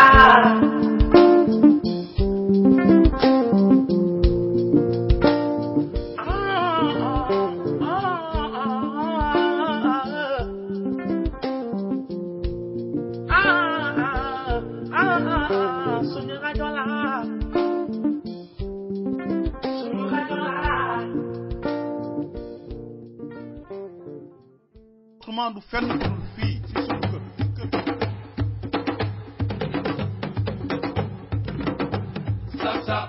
kon ngeen xam ne moom mosuma bañ a sóoraale ci lenn te jiituwuma fi ëppuma fi xam-xam donc loolu mu koy def ba yàlla def mu yóbbu ma def ma directeur général Petrosen ñu toogati diir mu woo ma pour yóbbu ma ministère de l'énergie des mines et de l'hydraulique première rentrée te amu si lenn lu ma ko laaj chaque fois mooy woo ñëw ne ma Macky je veux que nga dem fii bi ma demee énergie mine ñu dem accident bi am mu tegal ma si équipement mu nekk surcharge bu 10 ba ñu ci génnee Idrissa Seck di former gouvernement moom moo ma woo bureau la première fois ne ma toogal ñu defar gouvernement boole ma ci pour ma koy jox xalaat ci koo xam ne ministre nga pare laaj ma loo ci bëgg ma ne ko loo ma si jox baax finalement ma ne ko kon xanaa ma def fi ma newoon muy miin ak yeneen ndax maa ngi la ciy liggéeyal te yaakaar naa ni secteur la boo xam ne je me sens à l'aise mu ne ma kon je vais te mettre ministre d'État parce que ça anoblit comme ça tu vas être premier sur la liste après le premier ministre loolu la ñu nekkee dënk ma cadre parti bi ñuy dem di dem ba jëmmi jamono mu woo ma te loolu aussi dañ ko war a leeral pour l'histoire keroog assemblée nationale boo gisee ñu def li ñu def dañu bëggoon wane ne itam tey jii assemblée bi sa assemblée la les députés sont derrière vous et soutiennent le processus de l'organisation de la conférence islamique et c'est à l'unanimité majorité comme opposition que la ñu voté cette résolution ñun si loolu la ñu nekk ñu si leneen. c'est vraiment ki ñu ngi wax parce que addina bi ko doy waar su ma seetee ba ne kii laa bëgg dénk lii. waaw bu seetee di seet ci Sénégal yi ba ne kii laa bëgg dénk lii. yàlla ak man rek moo ko xam. ne kenn xam ko pour suur ba tor ko talaa. ñii nga xam ne nag da nga leen fi fekk ma jox la poste bi. ñii ñoo fi fekk mu jox la poste bi. damay seede ni amul kenn ci ñoom. ne. en tout cas daal mu jox ko lii. ne kor yii nga fekkoon ci parti bi du nekk yàgg noonu nii toog waaye nag amul kenn kuñ mës a ñëw bëgg bu tëb ne mu recevoir la ne ko lu tax nga jox loolu man. danañu ma jaaxal. ne bu ko defoon jaaxal. ma leen man wax lii wala lëleel. du leen wax lii wala lël. lu dul sama bëgg-bëgg bopp rek. lu dul rek sama bëgg bopp. yàlla moo ma xiir rek ci loolu man def ko te yàlla ma ko sax. moo ko expliqué am na ñu xam ne woon dugg seen bopp. moo ma xiir ci loolu. ah président ne waaye nag yàlla ko xiir ci loolu. mu waxtaan mu ne ma léegi je veux que tu ailles au ministère de l'intérieur. en tout cas président intérieur bi xaw ma lan la woon mais dama ko ragal te loolu de wax dëgg yàlla xam nga xaw a diis parce que man daal technicien laa te daal si laa gën a nekk à l'aise mu ne ma daal il faut que nga dem foofu parce que loolu moo ma gënal ak bu dee moo la gënal man amatuma choix kon avec votre soutien je suis sûr que je réussirai. C'est comme ça que j'ai été nommé ministre d'État, ministre de l'Intérieur et des collectivités locales et porte-parole du gouvernement. ku la defal lii yëpp ndax am nga payam